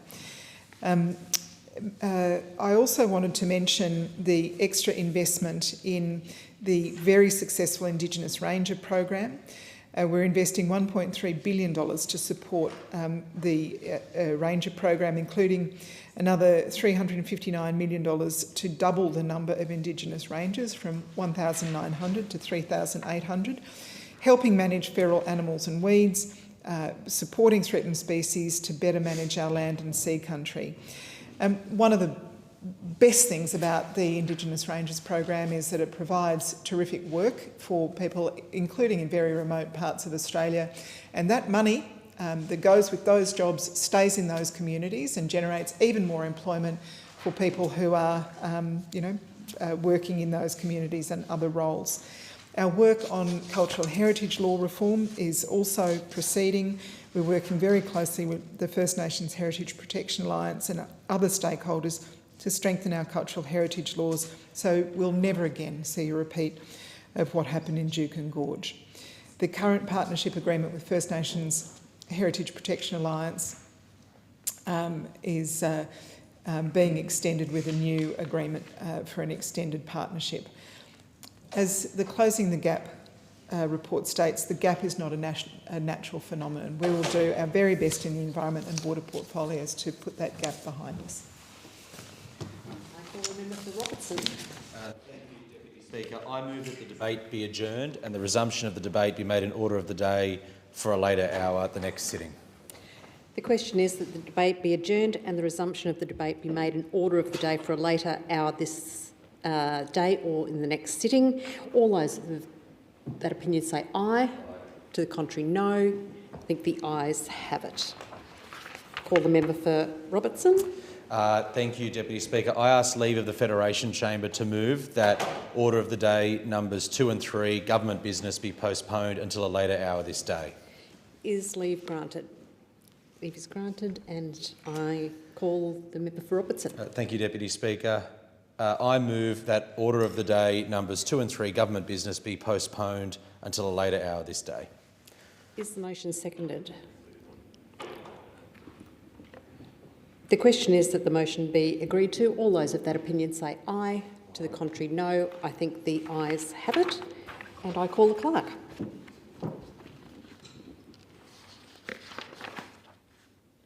Government business, next order of the day. Resumption of debate on the take note motion relating to the 2024-2025 budget papers. The question is that the documents be noted, and I call the member for Moreton. Thank you, Deputy Speaker. Deputy Speaker, a sickening number of gendered violence incidents and deaths has been dominating our headlines in 2024. To stave off despair about this national scourge, I wanted to take a few minutes to look at the positive inclusions in this year's budget that are directed towards women. I do this with the acknowledgement that there is still a lot of work to do and that no one federal budget can resolve every social issue. Since coming into office only 2 years ago, the Albanese Labor government has been focused on putting women and gender equality front and centre of Australia's economic plan. This government is determined to make women's lives safer, fairer and more equal. Labor leads by example, and I'm proud that the Labor Party in this 47th Parliament is 53% women. As I'm sure you would attest, Deputy Speaker, you can't be what you can't see for young women. And can I say, personally, you've been quite the inspiration to your community, Deputy Speaker. The Deputy Speaker was a Labor government under the late great Bob Hawke that first introduced the Women's Budget Statement, a world first. And our now restored Women's Budget Statement speaks to the key aims and values of the Albanese Labor government. It focuses on education and employment, respect at work and equal pay, and measures to keep women and children safe. To put this year's Women's Budget Statement in context, earlier this year Labor launched the first national strategy to achieve gender equality. Working for Women, a strategy for gender equality, is a 10-year plan with the vision of a nation where people are safe, treated with respect, have choices and have access to resources and equal outcomes no matter what their gender. The strategy has 5 priority areas for action. 1, gendered violence. 2, unpaid and paid care. 3, economic equality and security. 4, health. And 5, leadership. And our Labor budget focuses on these 5 key areas. Recently in this chamber I spoke on gendered violence. I was also fortunate to have the opportunity a few weeks ago to listen to Jess Hill and Michael Salter talk about their work rethinking primary prevention. A key focus of their recommendations is working to prevent gendered violence, including stopping perpetrators from reoffending.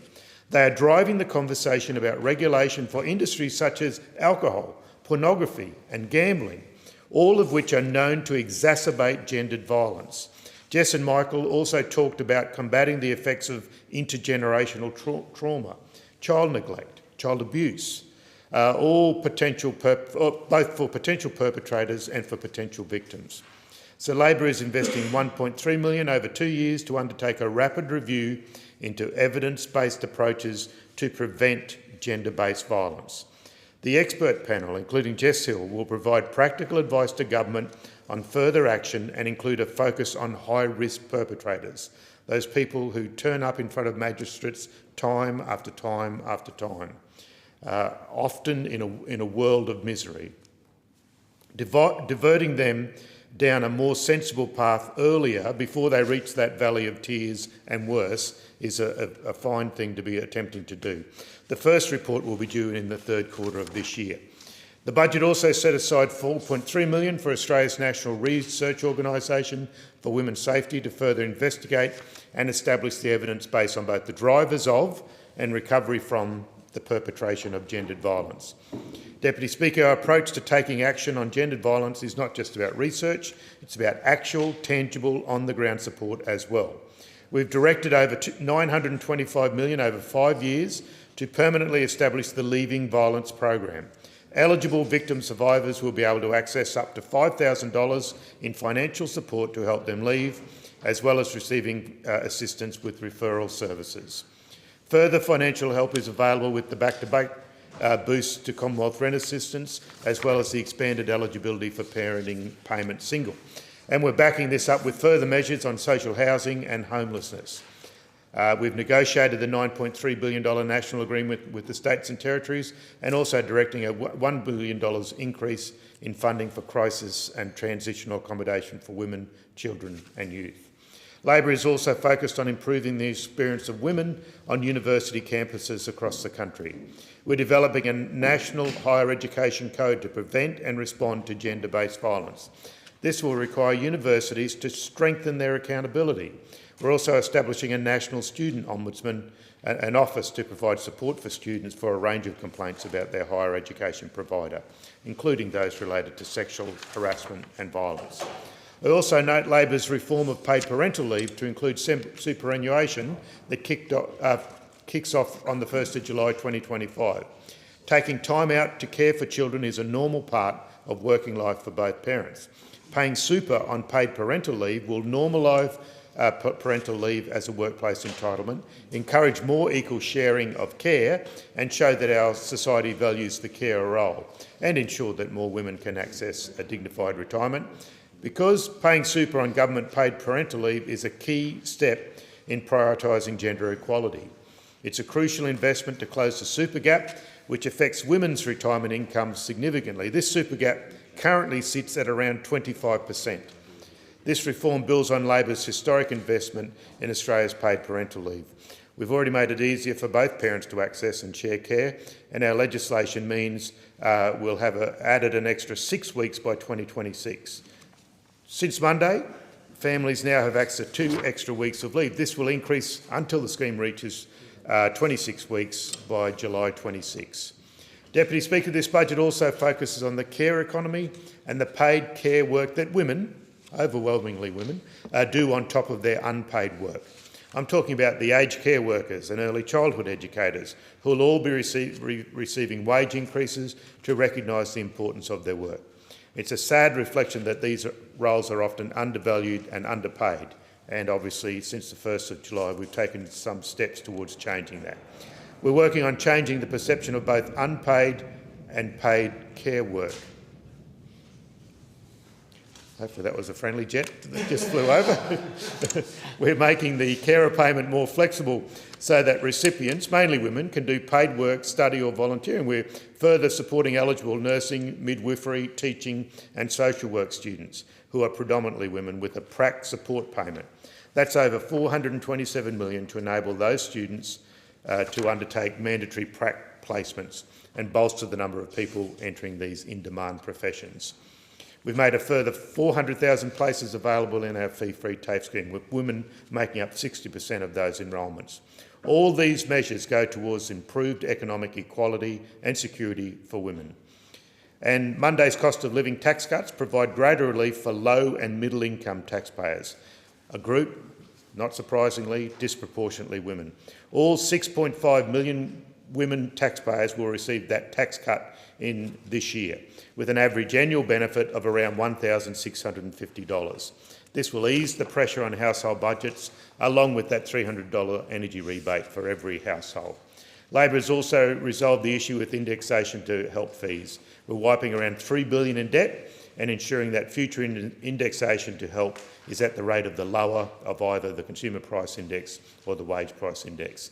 This will directly benefit women who hold the majority of help debts. This budget includes over $160 million directly targeted to women's health supports. We've added crucial breast cancer treatment medicines to the PBS and reduced the cost of the medicine from $97,000 per course to a maximum of only $31.60 per script. Labor is establishing endometriosis and pelvic pain clinics across Australia, clinics that will provide multidisciplinary care and will enable more appropriate and more timely diagnosis and management. Endometriosis is a debilitating chronic condition that affects 1 in 9 girls and women in Australia. These clinics will ensure improved pain management for sufferers. There is also funding to support high-quality maternity care, support for women who've suffered miscarriage and free period products via the National Aboriginal Community-Controlled Health Organisations. Finally, Deputy Speaker, we focus on setting women up for future jobs, for a future made in Australia and more leadership opportunities. $38 million over 8 years to bolster the STEM workforce. And we're also launching the Building Women's Careers program. We've established the Working for Women program to support the drive for gender equality. Part of this will we'll have government boards that have 50% representation of women, and we'll make sure that half of the chairs and deputy chairs are women also. We're focusing on collecting data and improving things. Deputy Speaker, all Australians know there is still work to do on gender equality. The newspaper headlines tell us this every day. We're in the midst of a national crisis on gendered violence, but we will keep working at it. The question is that the documents be noted. I call the member for Casey. Thank you, Deputy Speaker. Well, budget number 3 from the Treasurer, budget number 3 very consistent. Big on political spin, short on actually delivering for the community. It's almost like Dr Chalmers, as PhD, was focused on politics and was focused on the former leader of the ALP, Paul Keating, because that's what he's focused on, political spin. He spent his life in this House, working in this House as a staffer and as a Member of Parliament. He talks about being in 18 budget lockups like it's something that is a great thing for the Australian people. But what it has done is it's allowed him to understand the mechanisms of the budget and how you can make things appear like they're doing one thing when they're actually not. And there is no greater example of this Treasurer's spin than the $300 energy bill rebate and his continual line that it will bring inflation down. And there's 2 parts to this spin, but let's be really clear. In a cost of living crisis, every dollar that the Australian people can get is needed.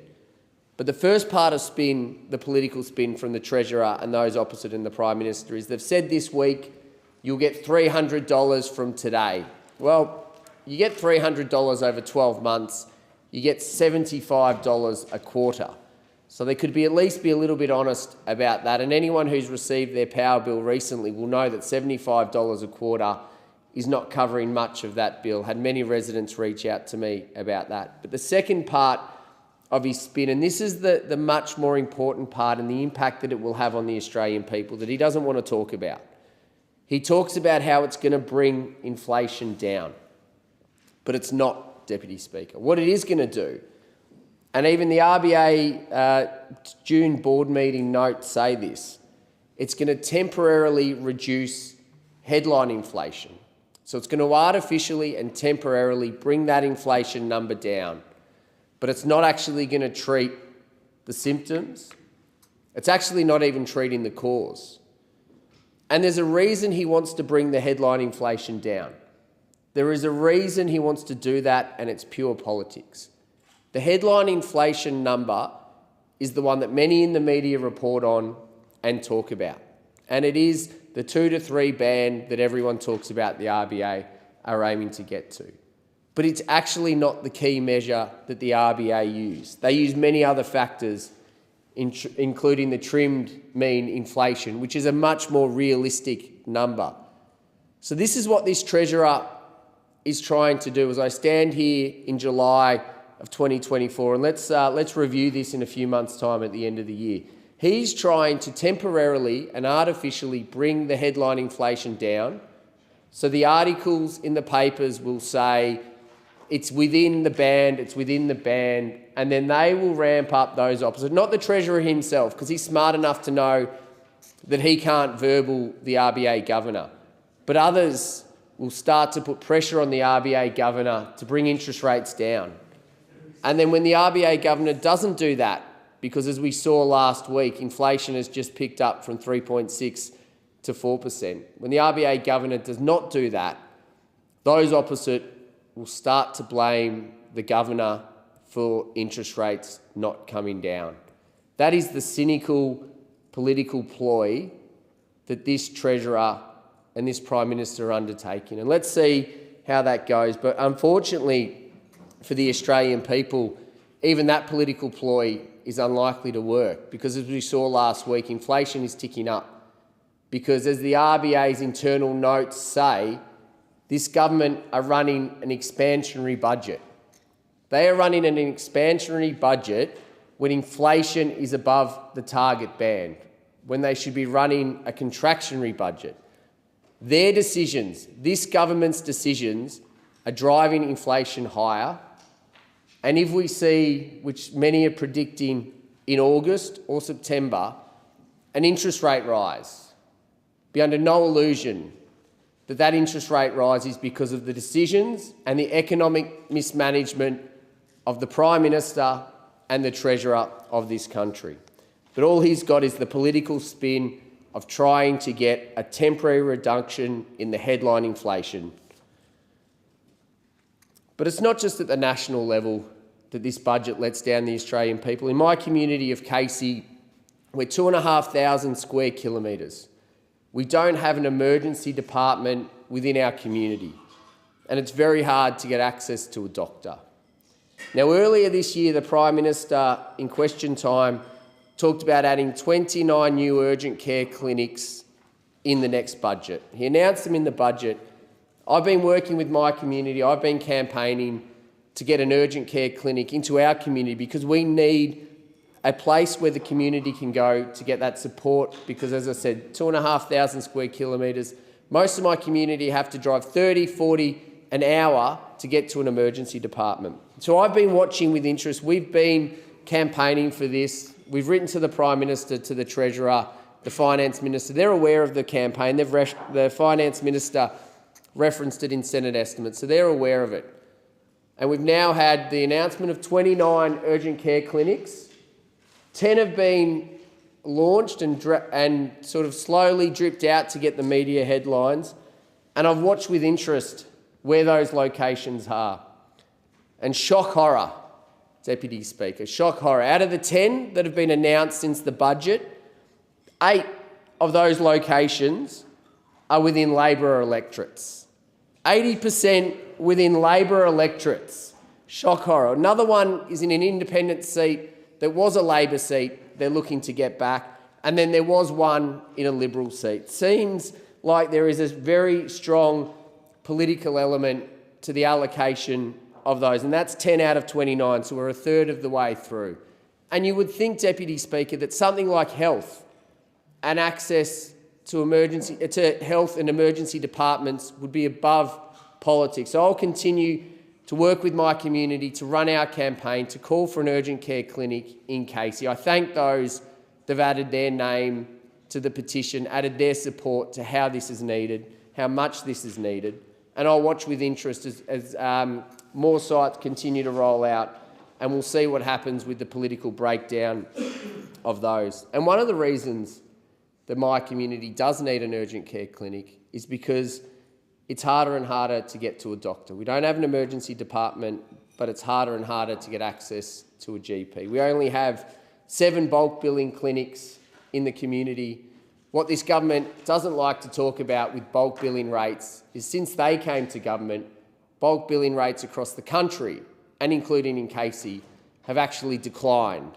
That's the awkward fact that they don't like to talk about.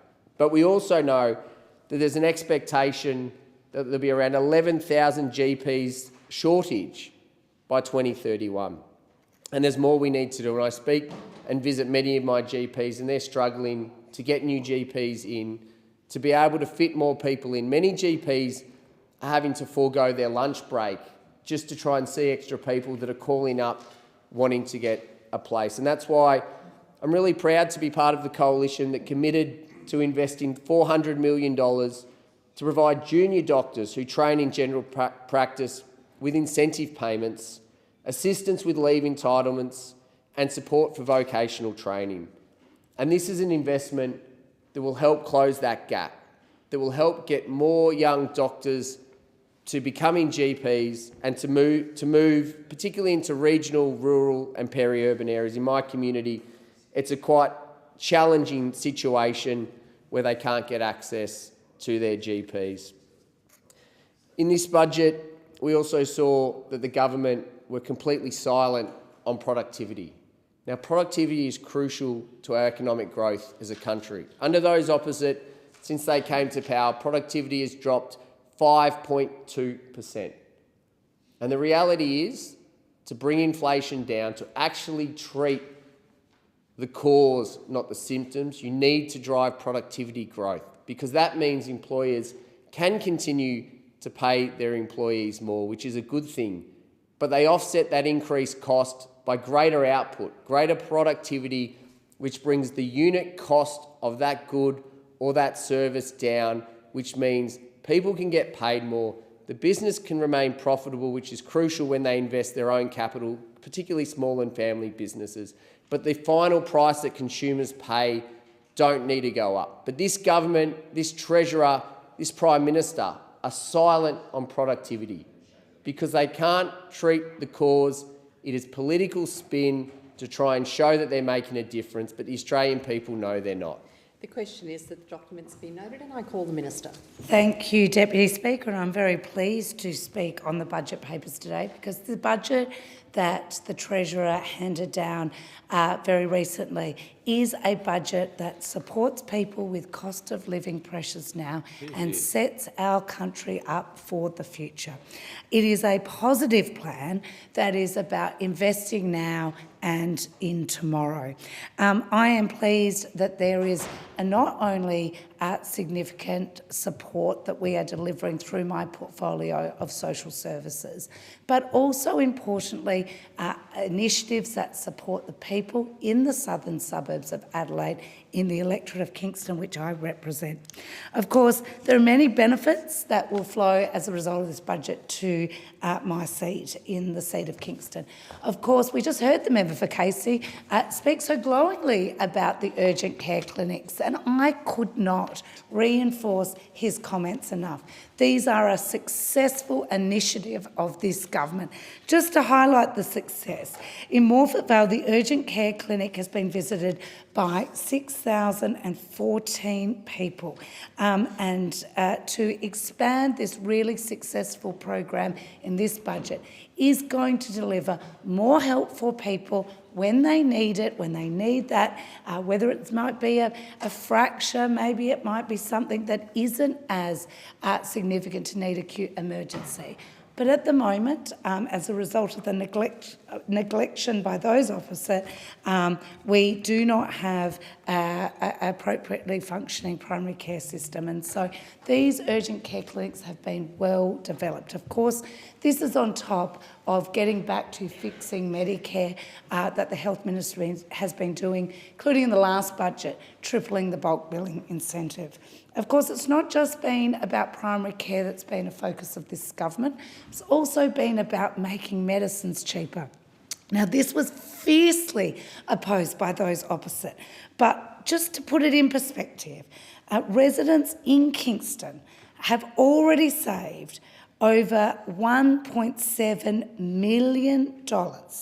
And that is money that's in pockets of my local residents, and it is a measure that those opposite opposed. Now, of course, in this budget, importantly, we have PBS medicines frozen for general patients for a year, but also importantly for those concession card holders, this has been frozen at $7.70 for 5 years. This is a significant saving, and make sure that cost of living pressure when it comes to buying medicine, some of that pressure is taken off and is really important. Now, of course, in addition to this, we are seeing a big investment in TAFE. Now, I've seen firsthand already what the fee-free TAFE has done at Noarlunga, and I've spoken about this in this place many times before. It has allowed people that had never considered or had thought it was out of reach of getting a vocational education to take that leap.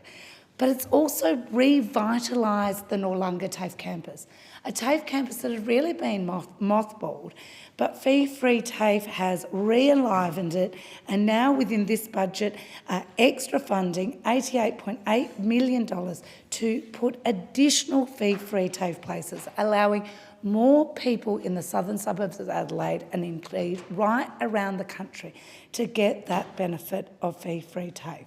Now also, we've seen in this budget new infrastructure spending and importantly, an investment in local roads. And when I'm around having my street corner meetings and shopping centre stalls, the condition of local roads often comes up. And I'm really proud of being part of a government that is willing to partner with state governments and with local governments to actually deliver projects, not just put out a press release, not just say you're going to fund something and never back it up because you don't have a partner in it.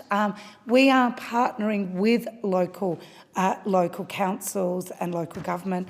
Of course, in my local area, that will mean over a significant investment of over $30 million.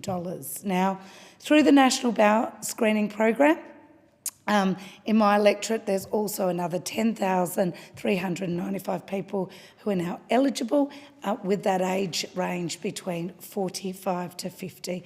This is incredibly important and something that's really welcomed. And finally, just in this area, I did want to talk about the extension of the local sporting champions. This is a really important program and one I'm very, very proud to support. Now, in the portfolio of social services, in the time I've got left, we've taken a very deliberate approach to support people with cost of living. I would like to highlight, firstly, that we have committed to a further 10% increase in the maximum rates of rent assistance. This is incredibly important and builds on our measures from the last budget. Now, the benefit of this is not just directly for those people that are receiving it, but it has actually worked, according to the ABS, to moderate rents across the spectrum. Now, of course, we want to see those rental rates increase be moderated again. But this is a sensible measure, and I would like to point out that since our government has been elected in May 2022, maximum rates of Commonwealth rent assistance have increased by 42% when combined with indexation and our base rate increases. Really, really important investment. Of course, we've made changes to carers' participation rules, and these are really important for carers, the 2.65 million carers, unpaid carers, ensuring that if they want to work or study or volunteer, they can do so more flexibly. And we will be doing that through changing the 25-hour participation rule to allow for more flexible of 100 hours over 4 weeks, as well as removing restrictions on studying and volunteering activities.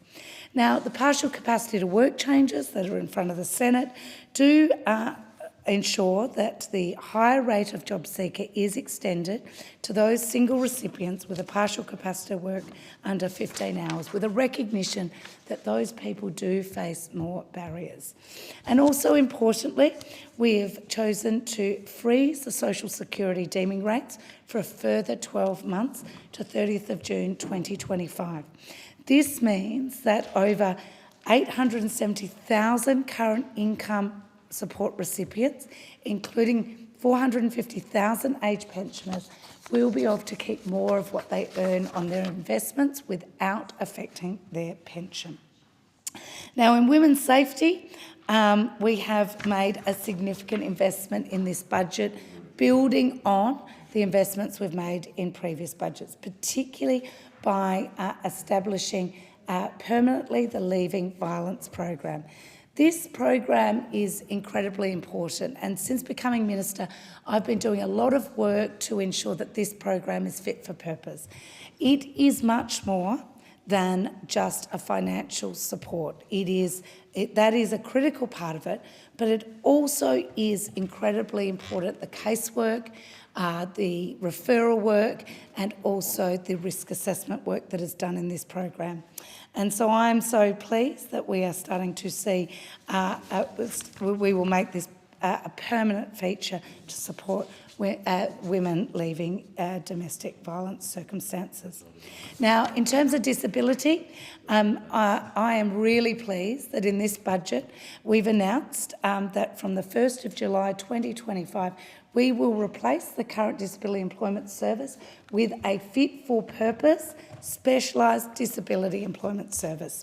This really is an important program. It is important that people with a disability get the opportunity to participate in work and get the opportunities that many of us take for granted.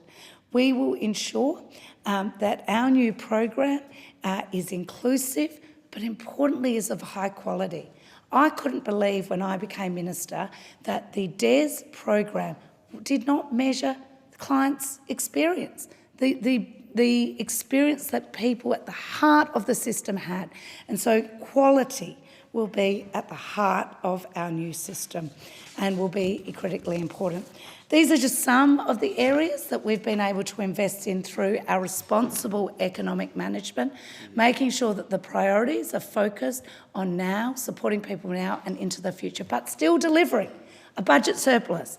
I mean, that is so important when it comes to responsible economic management to put downward pressure on inflation, and we'll continue to act responsibly.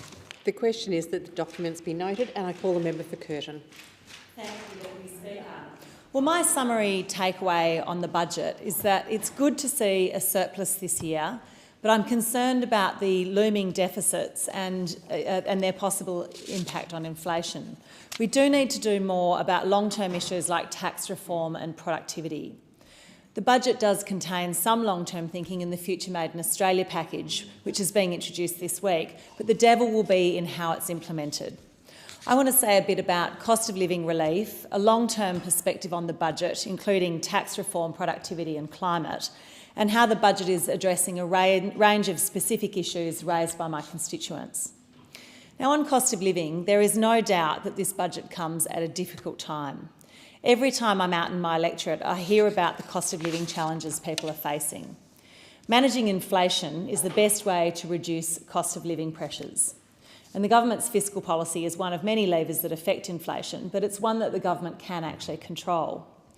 In this budget, the government has tried to walk the fine line of providing cost of living relief without injecting more money into the economy and making inflation worse. Is it working? Well, recent inflation figures do create some additional concerns, but we won't get a clear picture really until we see the June quarter. And we won't see the full impact of the stage 3 tax cuts until the next quarter. Based on consumer confidence, though, which is a bit lower, it may be that people will slow their spending and the stage 3 tax cuts reshape may not have an additional upward pressure on inflation, but it remains to be seen. The $300 energy rebate may technically reduce the measure of inflation, but it does seem like a blunt instrument given that it's not means tested. We've seen no increase in the base rate of job seeker. We have seen a small increase in Commonwealth rent assistance and some tweaks to job seeker for people with reduced capacity to work.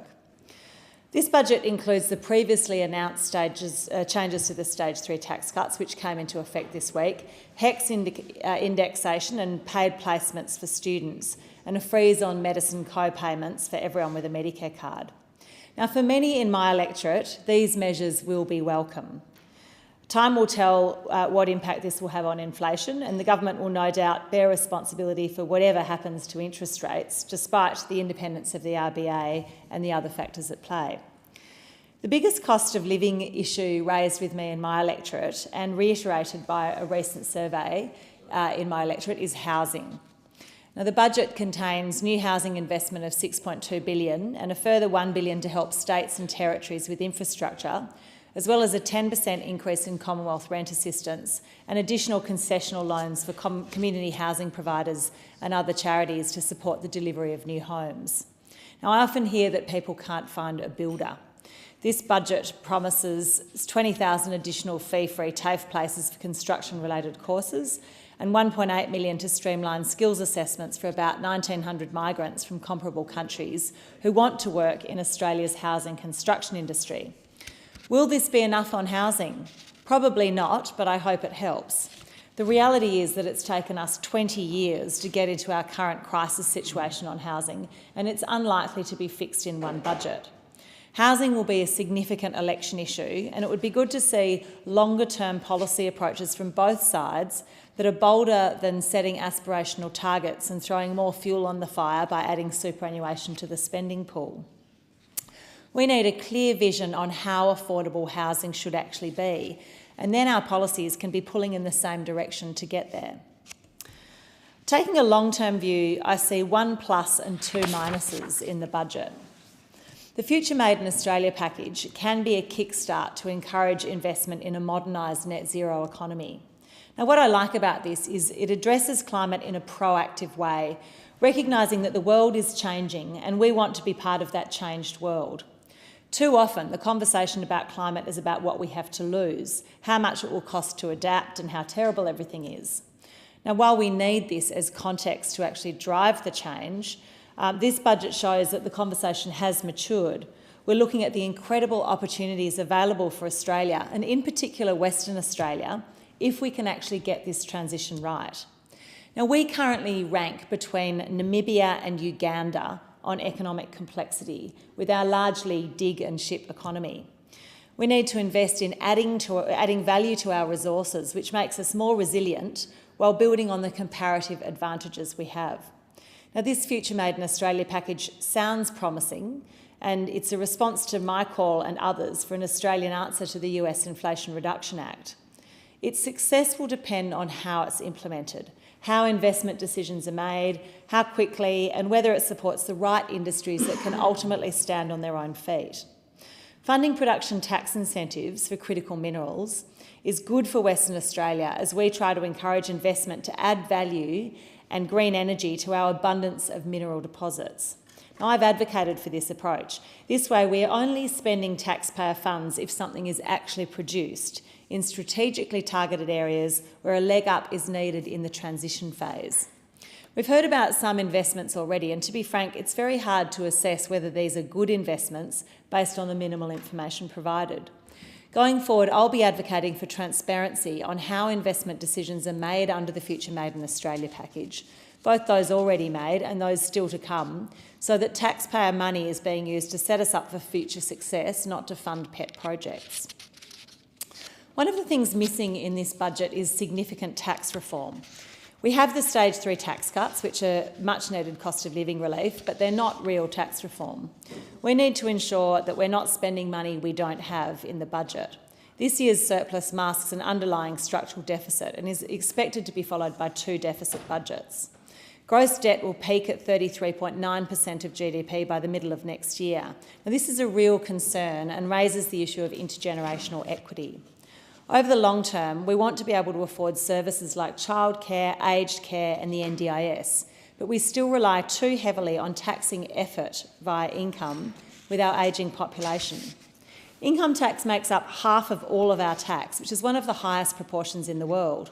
We have an increasing burden on a declining proportion of the population. People across the whole political spectrum are calling for tax reform, simplification and rebalancing between personal tax, corporate tax, consumption tax, economic rents from natural resources and taxes to address social, environmental or economic costs.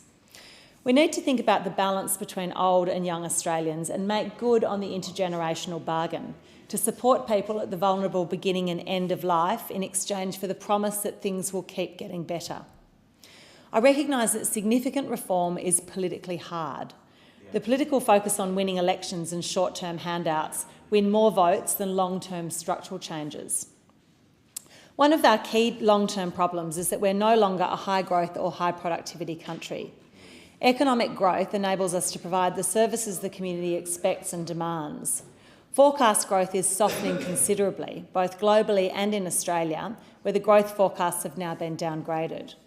Growth is driven by productivity, creating more value from less. This budget does not seem to have significant productivity reforms. I would have liked to have seen red tape reduction or IR simplification to make it easier to do business in Australia. Our industrial relations system is one of the most complex in the world, and we should be able to protect workers' rights without the endless complexity we've created. Addressing productivity will require thinking about how to make it easier to employ people, not harder. Now, the biggest long-term challenge we face is obviously climate change. And while there are some positives in this budget on climate, including the funding of the Net Zero Authority, powering the regions and Future Made in Australia, there are some big gaps. We're still sending mixed messages about our commitment to decarbonise, with the recent commitment to expand and extend the gas industry well into the second half of the century. We're also continuing to pay fossil fuel subsidies and take an embarrassingly low tax revenue from fossil fuel companies. There's funding allocated for the regulation of carbon capture and storage. Now, CCS is a necessary development, given that every future energy plan contains some gas. But it's not been very successful in the past, and I don't think taxpayers should be funding it. Let the companies that rely on it for their expansion prove that it works. Now, there are a range of constituent issues that have been raised that are addressed in this budget, including students, and it's good to see the change to HELP and HECS, aged care and childcare, good to see additional home care packages, some NDIS reform and Services Australia additional resources. We've seen some additional allocation for mental health services, which is important too. On balance, this budget has something in it for a lot of Australians, but other than the outline of the Future Made in Australia package, there's little of the long-term reform that we will need to see if we want to be a prosperous and fair country in a generation's time. Thank you. The question is that the documents be noted. I call the member for Blair. Thank you, Deputy Speaker. This budget is about easing cost of living pressures, and there's a massive amount of support in this budget. Today, with every taxpayer in my electorate and 13.6 million around the country getting a tax cut, every household getting energy bill relief, workers on award wages getting pay rises, 2.6 million of them, cheaper medicines and an extra 2 weeks of paid parental leave. Specifically, the budget is also about building more homes for Australia, and there's a $32 billion package here that this government has been undertaking in terms of getting more homes, building more homes for Australians, with the social and affordable housing or other sorts of assistance. There's an investing in our future Made in Australia commitment of $22.7 billion. We're strengthening Medicare in the care economy with an extra $2.8 billion in the budget, and we're broadening opportunities and advancing equality in the budget as well. Deputy Speaker, I do recall in before 2013, those debt bombshell trucks with then opposition leader Malcolm Turnbull sitting in front of them, travelling around the country, and then of course we had Tony Abbott, the then opposition leader, after him, because they swapped leaders as much as we did, or more actually. And I recall that, but we had a situation where when we left office in 2013, in terms of the budgetary papers, there's $189 billion in debt, but it was forecast to be $1.3 trillion in debt when those opposite left, but it got up as high as $1 trillion. You're talking at a situation of forecast of 55% of GDP. So the hypocrisy of a debt being 7 times bigger under the coalition than we were is simply rank and rife, to be honest with you. So we get lectures about debt and deficit from those opposite when we've turned in the previous budget of the coalition government before they lost office, $78 billion into tens of billions of dollars of surplus under Labor. We're seeing a moderation of CPI. We know people are doing it tough, but the inflation rate now is a situation where it's half of what it was, and it peaked under the coalition. Half. And at 6.1% when actually they lost office. So that's the situation under those opposite. So they couldn't bank a saving, can I just say, during year after year. And I do recall the opposition Treasury spokesperson Joe Hockey saying that they would deliver a budget in their surplus in their first year and every year thereafter. Well, they handed down a budget in 2014 that led to the decline and the dismissal, can I just say, by the coalition caucus of the then Prime Minister Tony Abbott. And so to get lectures from those opposite is a bit hypocritical, can I just say. But we are providing an enormous amount of cost of living relief in this budget. And it means in my electorate, 80,000 people get a tax cut. 90% of taxpayers are better off under us than they would have been under the Morrison government. And if you're earning up to $45,000 a year, you got no tax relief under the coalition, but under us, there's tax relief and it's in the budget. Some local families will see an entire month of mortgage repayments wiped away by this budget, and some will be able to pay off their homes faster thanks to the tax cuts. We're also providing $300 in energy bill relief for every household and $325 for small businesses in Blair. It comes on top of the $1,000 delivered by the Queensland Government energy rebate, which means householders in Blair can get up to $1,300 in total off their electricity bills.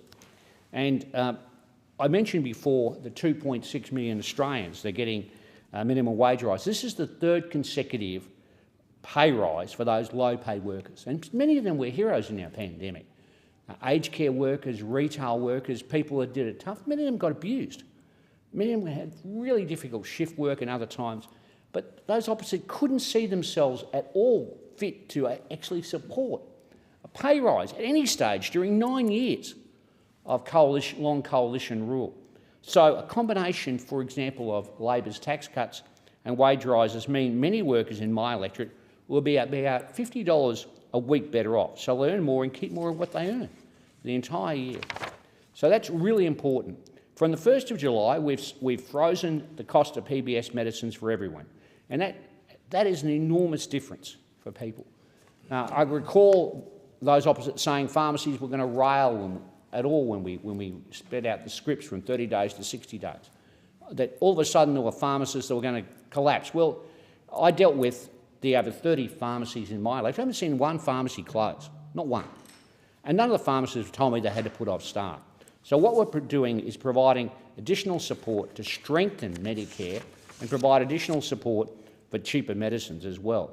So pensioners and concession card holders in my electorate won't pay more than $7.70 for their PBS medications for the next 5 years, thanks to the Albanese government's commitment to cheaper medicines. And residents in my electorate have already saved over $2 million thanks to the Albanese government's commitment to delivering cheaper medicines. Everyone in Blair who accesses PBS medicines are set to save even more thanks to our freezing the maximum costs of PBS. We're investing $4 billion to help deliver cheaper medicines to ease the cost of pressures on household budgets. We've also added more medicines on the PBS. We've invested $2.8 billion to strengthen Medicare by providing additional Medicare urgent care clinics. And the one in Ipswich is a big success, the Ipswich Medicare Urgent Care Clinic. Had up to about 6,000 visits to that clinic since it was open. And it works in conjunction with a satellite hospital delivered by Queensland Health at Ripley, as well as the emergency department at Ipswich General Hospital. That's really, really important. And we're providing, we're expanding Medicare coverage in the budget to 4 MRI machines in Blair, expanding this affordable access to imaging services in my electorate. So that's very, very important. One of the big assistances that is in this budget, which I think is really important, is the $3 billion in the help debt, student debt, relief that we're providing. Now, I've got University of Southern Queensland, Springfield campus, and University of Queensland, Southern Queensland, Ipswich campus, both in my electorate. So this helps 23,000 people in my electorate with a help debt. We've increased the maximum rate of Commonwealth rent assistance by 10%, and that builds on the 15% in the previous budget. And that helps more than 12,000 households in Blair. That, combined with the other changes we've made, makes a huge difference to people on low incomes and who are battling. The added 2 weeks to paid parental leave brings an entitlement to 22 weeks a year. So we're providing more funding for more homes in my electorate, boosting house supply and affordability. And you can see that in suburbs like Ripley and Springfield and other suburbs in my electorate. So we're providing a lot of assistance in this space. Now, one of the big changes I think that we've made that helps a lot of people is reforming the disability sector. And I had Bill Shorten in my electorate, the Minister for Government Services. He's got responsibility for reforming the NDIS, and that's really, really critical. Those foundational supports were taken away by state governments and territory governments, and we're in partnership with the states and territories bringing those foundational supports. Not everyone qualifies for the NDIS, not everyone does, but we're providing additional support, and in the budget we provide an extra $468.7 million to support people with disability and get the NDIS back on track. As in from the 31st of December 2023, there are a total of 646,449 participants in the NDIS and many, many thousands in my electorate. That is absolutely crucial.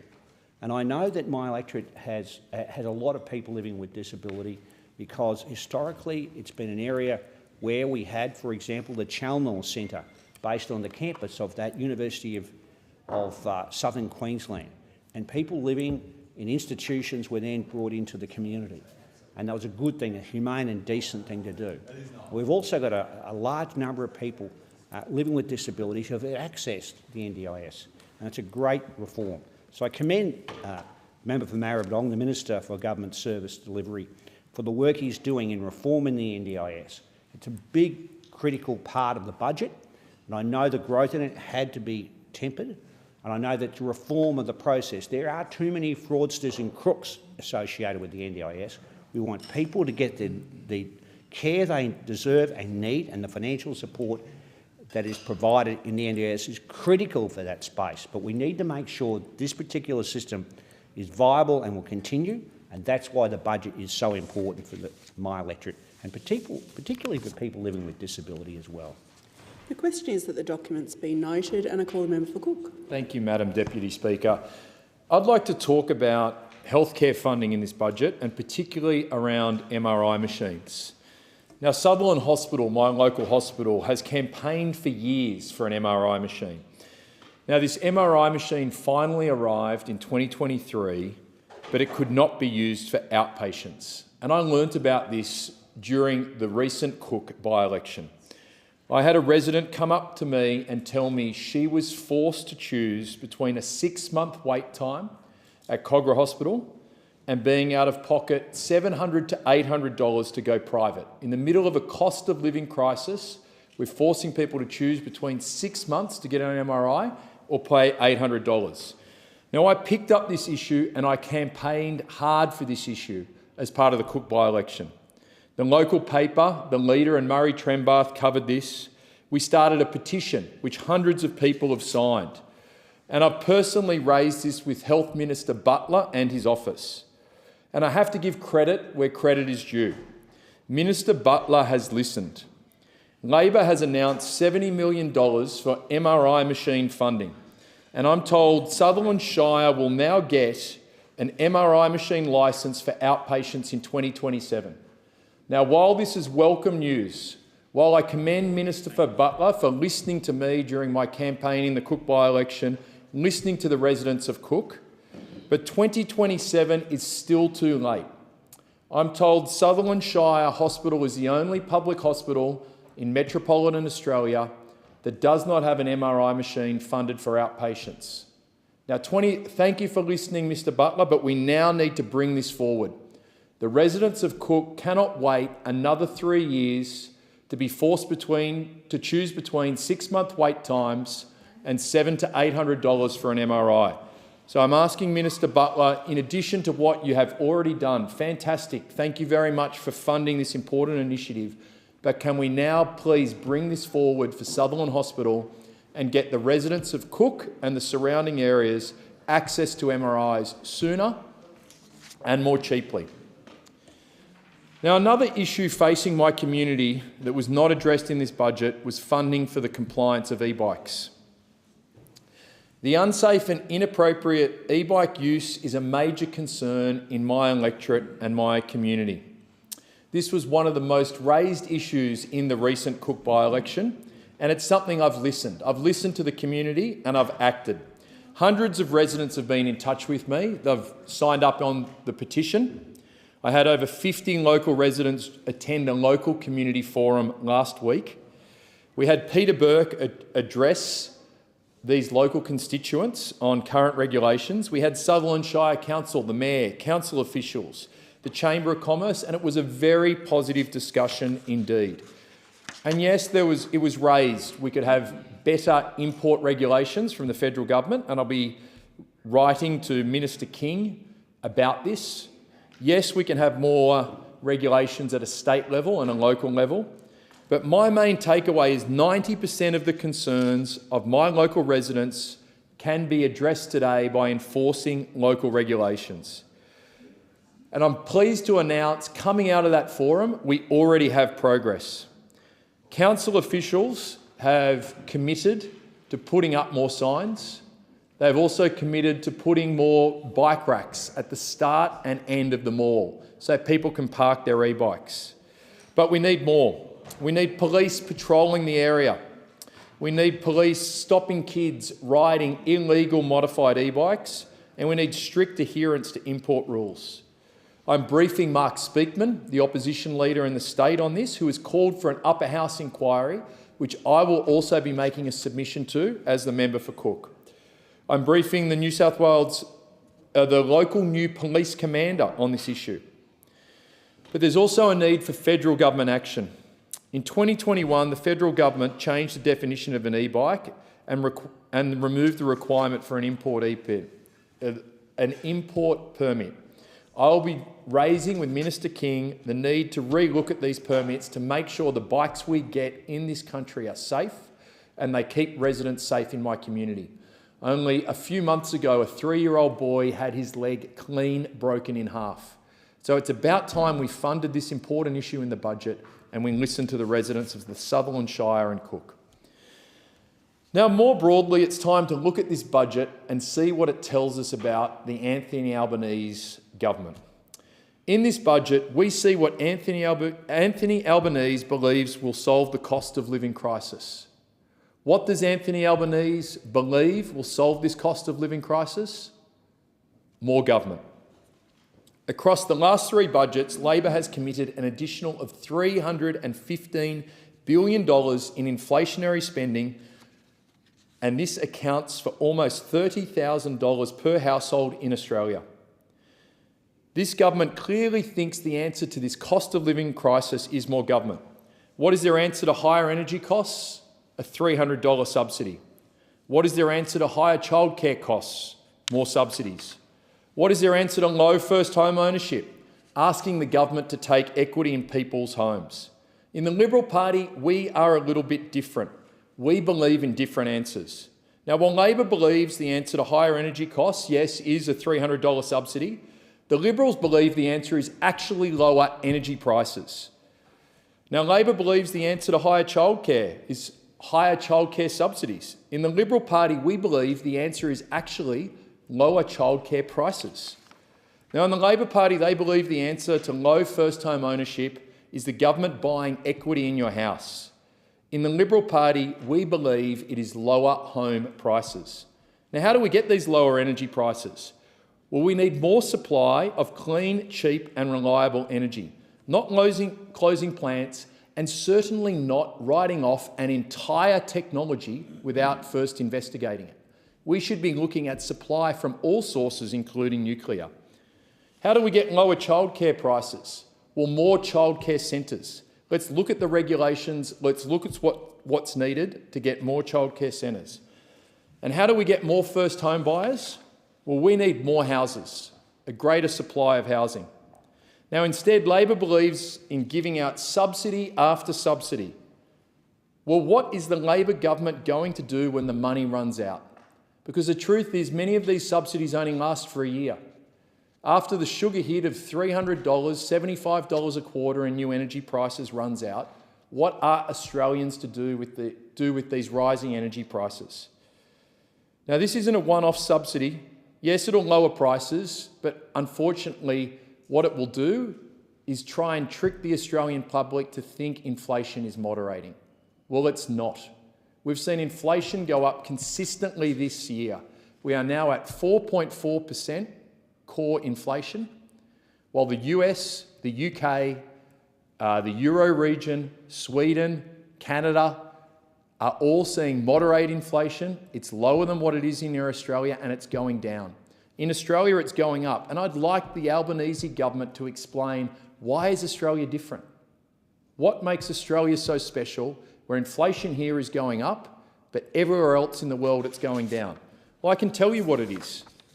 What it is this expansionary Labor government. You don't increase government spending by $315 billion without any consequences. You don't increase government spending by $30,000 per household without any consequences. And the Australian people are just about to learn what these consequences are. These consequences are increasing inflation. These consequences are higher interest rates for longer. These consequences are higher mortgage repayments for longer. These consequences are electricity and gas going up over 20% year on year. And when electricity and gas is going up 20% year on year, what does that mean? It means the average Australian household will see their energy prices double every 3 years. Double. So as you're sitting home there looking at that one-off $300 subsidy, think about what is that going to do for you in 3 years' time when your energy prices double? What is that going to do to you in 6 years' time where your energy prices have doubled twice? Well, in the Liberal Party, we believe in increasing supply. We believe in looking at all sources of energy, including nuclear, to make sure we have the most broadest and most robust supply of clean, reliable energy. Now, they've locked in bad workplace laws that are also driving up the cost of doing business. Families are now being slugged with higher tax, and the Australian household industry, the Australian small business industry is breaking. Thank you, Madam Deputy Speaker. The question is that the documents be noted, and I call the member for Bean. Thanks, Deputy Speaker. I rise to speak on the 24-25 Albanese Labor government.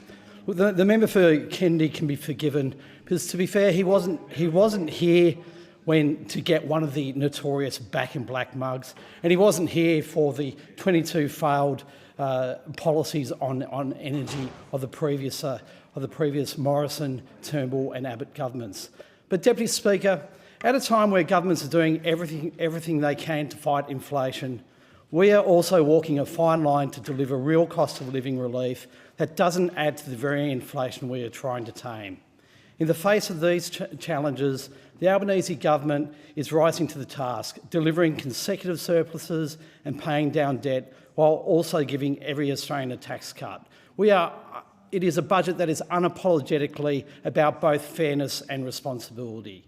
Under Labor, low-paid workers are seeing real wage growth, with record increases delivered for award wage workers now in 2022, 2023 and now also 2024, with full-time workers on the national minimum wage earning $110 more a week than when the government came to office.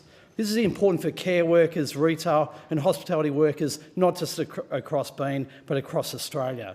And Deputy Speaker, it's not just wages increasing. Workers across the country are now keeping more of what they earn. This includes 82,000 taxpayers in Bean, every single taxpayer who will receive a tax cut. The average tax cut for taxpayers in my electorate will be over $1,800. And Deputy Speaker, under this government's plan, an additional 2.9 million Australians earning $45,000 or less who were previously excluded under Scott Morrison's plan are now sharing in the benefits of these tax cuts. Fair and responsible. Additionally, from this week, more than 10 million households across Australia will receive a total rebate of $300 and eligible small businesses will see $325 on their electricity bills throughout the year. And Deputy Speaker, as I said, just this week, the minimum wage increased to $24.10. This 3.75% increase, combined with Labor's tax cuts, means that a retail worker in Bean is now bringing in at least an extra $110 per week. Deputy Speaker, our 2024-25 budget is about easing the cost of living, a second surplus, a future made in Australia, more homes for Australia, the care economy and broadening opportunity. The government is investing in an additional $477 million in the 2024-25 budget to increase our support to the more than 340,000 veterans and dependents accessing services through the Department of Veterans Affairs. Thanks to these investments from the Albanese Labor government, funding for the Department of Veterans Affairs remains at a record high, now better funded than it has been in 3 decades. For Bean, that's some 6,870 veterans who will benefit from this commitment. The 24-25 budget delivers funding to implement and deliver the Albanese government's simplified and harmonised veteran compensation legislation. And Deputy Speaker, following the successful implementation of 500 additional frontline staff at DVA to reduce the veteran compensation claims backlog, we're investing further with $186 million towards the employment of an additional 141 staff to ensure backlogs don't re-emerge and to make claims processing faster. And Deputy Speaker, it's not just our veterans in Bean that will be better off. This budget also delivers targeted support for pensioners and income support recipients. Pensioners and concession card holders in Bean won't pay more than $7.70 for their PBS medications for the next 5 years, thanks to the Albanese government's commitment to delivering cheaper medicines. Targeted support will come in the form of a 10% increase to maximum rates of Commonwealth rent assistance, which will directly benefit over 2,000 households in Bean and nearly 1 million households across the country. This builds on the 15% increase from September last year and will increase maximum rates to 40% higher than in May 2022. Deputy Speaker, this budget also continues to freeze social security deeming rates for a further 12 months. In Bean, this will support nearly 6,000 support recipients, including pensioners, job seekers, parenting payment, student payments and carer payment recipients. Building on this, more than 900 participants in Bean will benefit from increased funding for a new specialised disability employment program that prepares people living with a disability to find suitable employment. The Albanese government will also make it easier for Australians to access these government services to which they're entitled by investing a $2.8 billion in Services Australia. Deputy Speaker, I think of the dedicated public servants who will benefit from the proper resourcing that only a Labor government can deliver by returning human oversight to government services, and this government's commitment to strengthening Services Australia services by investing of that $2.8 billion, $1.8 billion in staff, including funding for 4,030 staff in 24-25 and 3,530 staff in 25-26. And continued investment in 850 emergency response staff. This will help reduce claim processing times, call wait times and support those impacted by an emergency, crisis or vulnerability. Deputy Speaker, it is a matter of immense pride that my electorate have been headquarters Services Australia. And whilst all of us know our service centres and have good relationships with those service centres, it's a moment for me, it's a real element of pride to be able to represent those employees right across the programs and systems of Services Australia and to ensure that they get the support they deserve. And Deputy Speaker, housing remains a priority for Australians of all generations, backgrounds and stages of life. Deputy Speaker, this budget outlines Labor's plan to fix the structural issues that our housing market faces. Because we on this side believes that every Australian deserves to be a homeowner. The budget includes more than $6 billion in new measures to build more homes and support Australians, bring this government's new housing initiatives over the next decade to more than $30 billion. Building more social and affordable rental housing with a $2.5 billion increase in the liability cap of Housing Australia and an additional $3 billion in loans to Housing Australia to support ongoing delivery of the program. as well as unlocking up to $1 billion for more homes through the National Housing Infrastructure Facility to be directed towards housing that supports women and children fleeing domestic and family violence and young Australians. Deputy Speaker, this Albanese Labor government has worked hard to improve the quality of life and restore dignity for older Australians. We've put nurses back into nursing homes, given residents more time with their carers, lifted wages in the sector and improved transparency and accountability. This budget continues this work. Since the October 22-23 budget, total investment in aged care has increased by 30%. This includes more than $11 billion to deliver the largest one-off increase to aged care wages in history, with more increases in the future.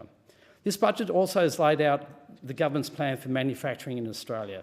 The $22.7 billion plan for a future made in Australia will help make us an indispensable part of the global economy, helping us to attract investment, make our country a renewable energy superpower, value add to our resources and increasing economic security, backing Australian ideas, innovation and science and investing in our people and places. And these policies complement the government's broader growth agenda, including our competition reforms, investments in infrastructure, housing, human capital and defence industry, and support for small businesses. In addition to our Future Made in Australia plan, the Albanese government is investing $350 million over 4 years to deliver fee-free uni-ready courses to prepare students for university. And we're also establishing Commonwealth prac payments for students undertaking mandatory placements. From 1 July 2025, the payment will provide more than 73,000 eligible students, including teachers, nurses, midwives and social workers, with over $319 per week during their placement. This is critical in addressing the shortages in these fields, Deputy Speaker. Deputy Speaker, none of this work would have been possible without taking a much more responsible, restrained and disciplined approach to the budget than those opposite. Deputy Speaker, this is a budget for all Australians.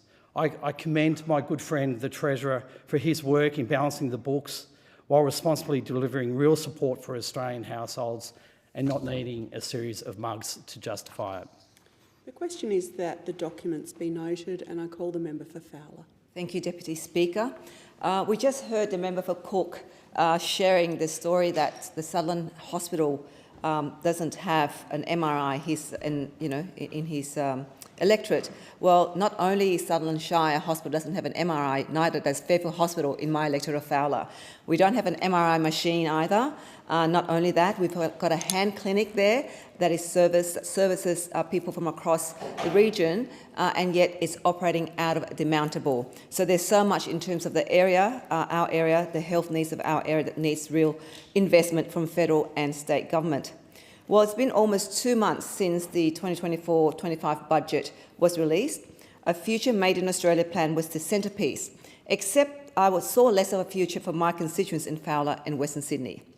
We have now clocked over the new financial year on 1st of July 2024, and I know the government has paraded their budget achievements, such as the tax cuts and the one-off $300 rebate payment initial relief available for every household, and the $325 for small businesses.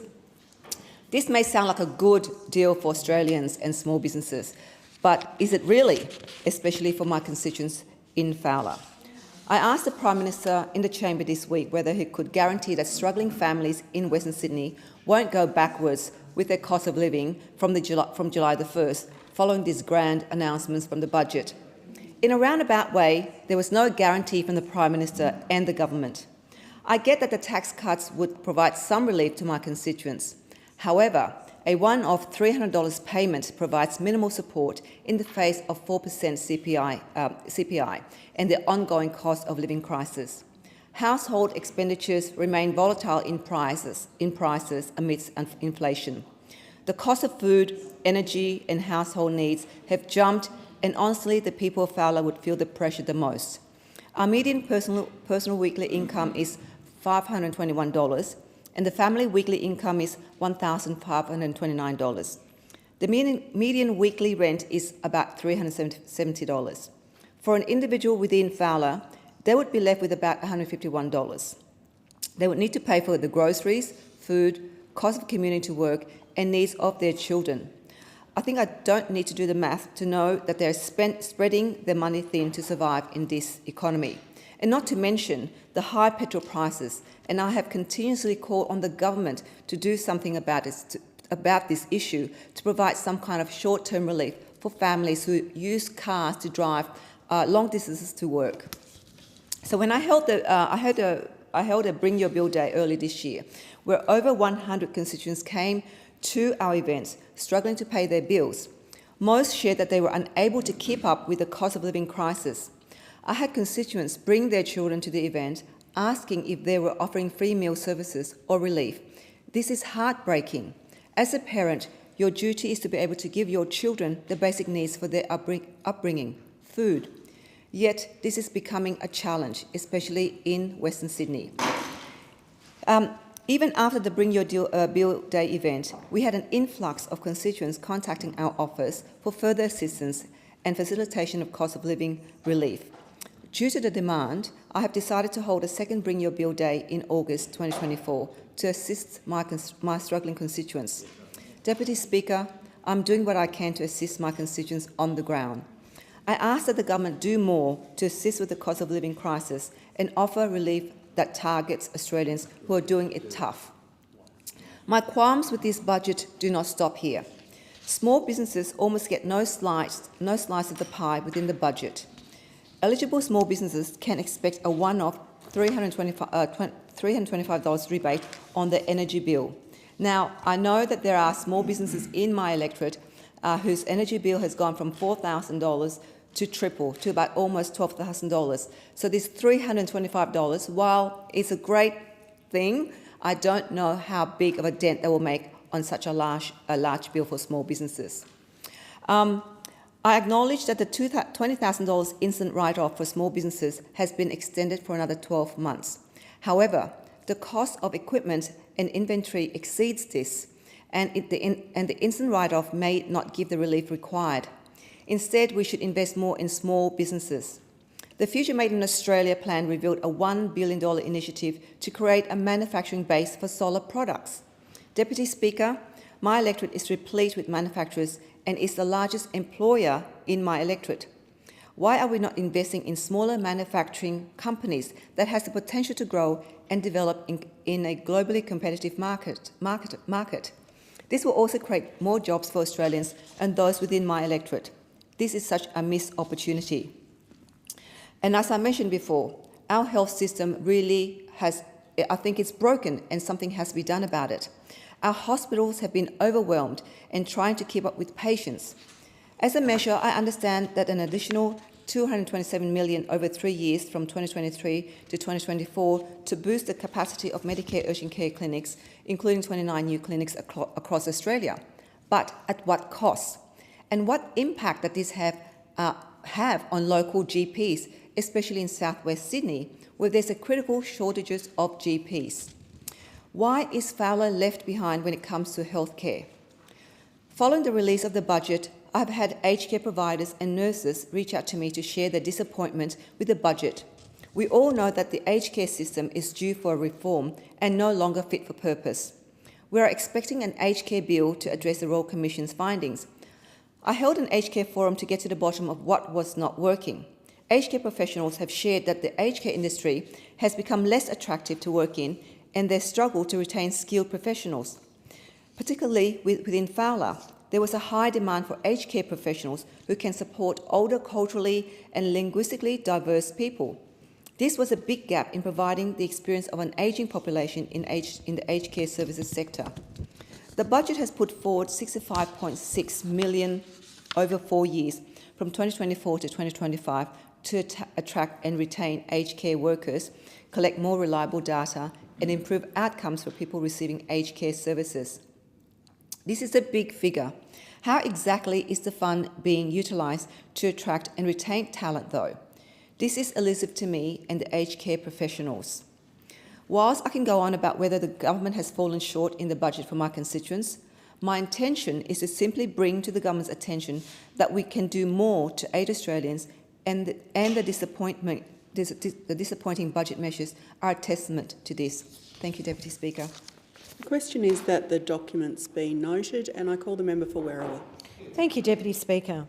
Few speakers in this chamber are as closely examined or analysed as the annual Treasurer's budget speech.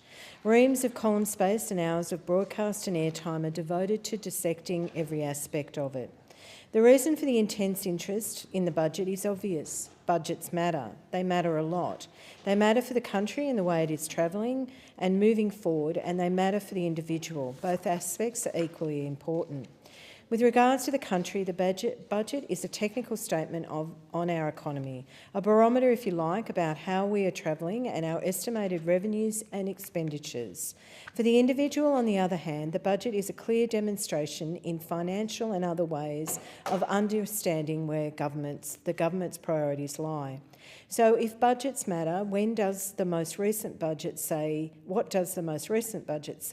to both the country as a whole and to the individual? What message is it conveying? With regards to the country, the budget clearly says that in difficult global times we are making progress. We may be an island continent, but we are not an island economy. Hence, international concerns and interest rates and inflation are very much also our concerns. On both these issues, though, progress has been made. For the second year in a row, a budget surplus has been delivered, an outstanding result. But it would be fair to say that the key to our economy is understanding that matters are finally poised and that we can remain quietly optimistic and confident. We need to remain vigilant. Secondly, Deputy Speaker, what does the most recent budget say to the individual in Australia, the pay-as-you-go taxpayer? What's the take-home message for them? The answer here, I think, lies in my former statements, that Australians can be quietly confident about the future, confident that the inflationary pressures that are driving the cost of living pressures are being addressed, and confident that responsible measures announced in the budget will make a real difference without adding any further inflationary pressures. We look at the budget measures in this budget and we see a truly Labor budget, one that delivers for all Australians, not a few. One that delivers real cost of living relief for all Australians to help with their everyday pressures. Across every part of this Labor budget and across every portfolio, the Albanese government is helping Australians. From the 1st of July, every Australian will be paying less tax. That's 13.6 million Australian taxpayers better off under this government's fairer and better changes to the Stage 3 tax cuts. In my community of Werriwa, that means over 80,000 Australians will be paying less tax. Under the Albanese government's bigger and fairer tax cuts, an additional 2.9 million Australians will now receive a tax cut when compared to the Coalition's plan.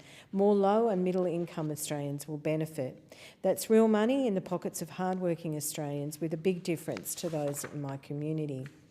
Changes to the previous government's tax plan will also see an increase in the Medicare levy low-income threshold, which will mean 1 million more Australians will continue to be exempt for the Medicare levy or pay a reduced rate. The increase to the threshold will help those on low incomes keep more of what they earn, helping many in my community and across Australia who are doing it tough. This is because the government believes all Australians should not only earn more and keep more of what they earn, but the budget delivers on that. Cost of living measures in this budget don't end there. The budget delivers $300 energy bill relief for every Australian household from the 1st of July. So every household will see a $75 reduction in their quarterly bills over the 24-25 financial year. Energy bill relief is good for Australian households, good for the economy, helping to put downward pressure on inflation that benefits everyone.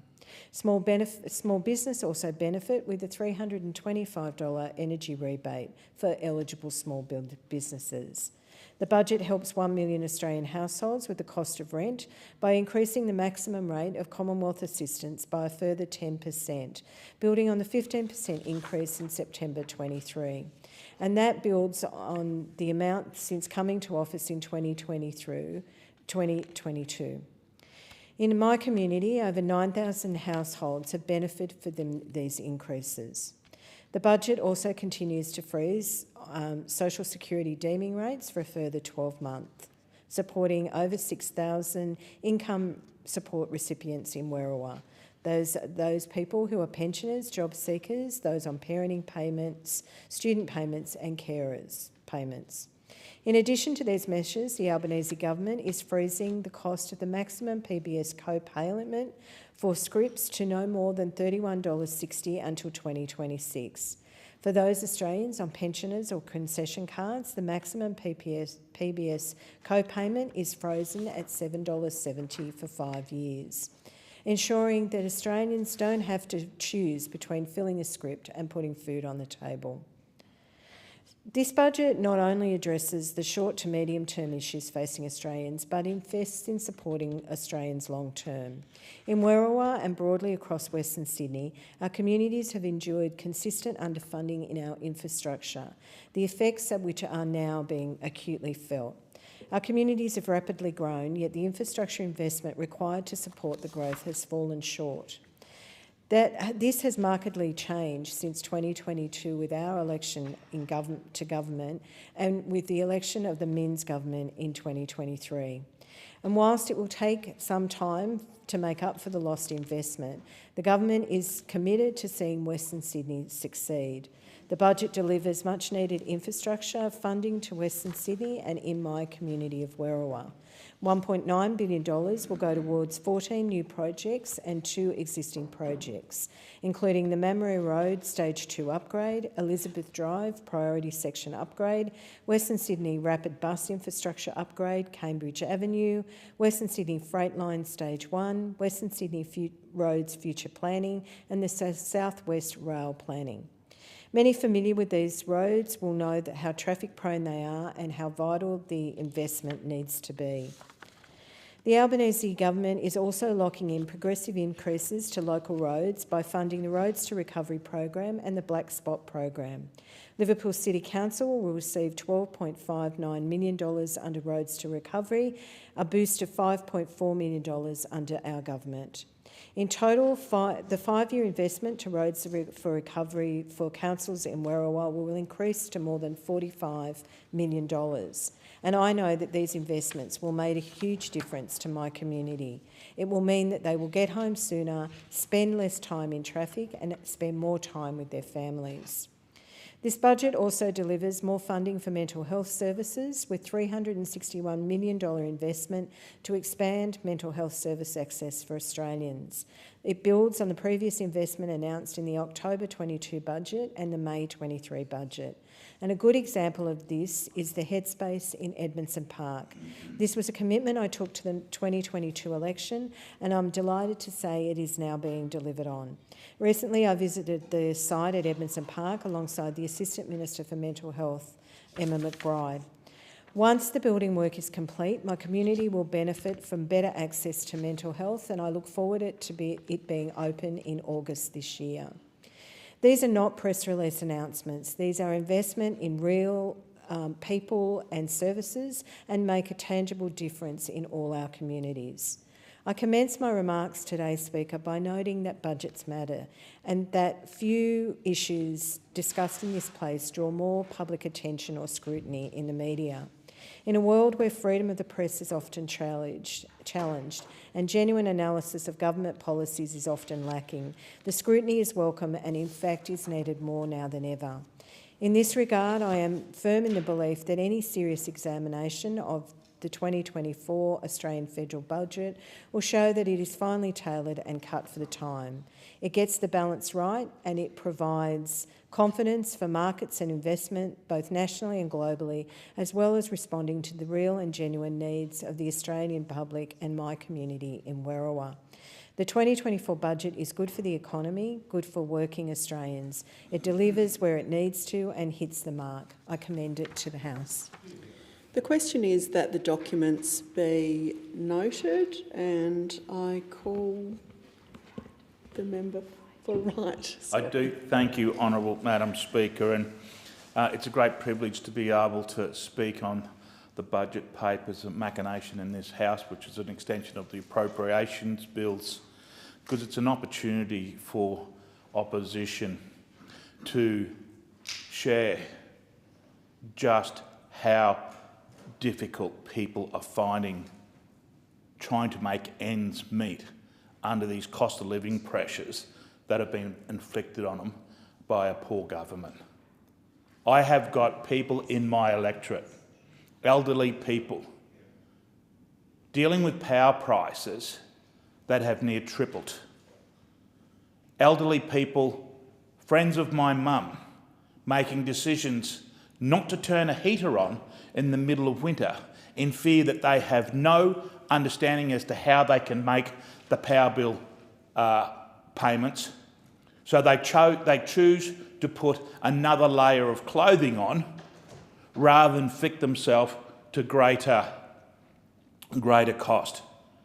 I have working families, double income households, mum and dad working full time, trying to pay off a mortgage where they've found themselves on 12 consecutive occasions since this government have come to office, where their mortgage payments have gone up and up and up and up.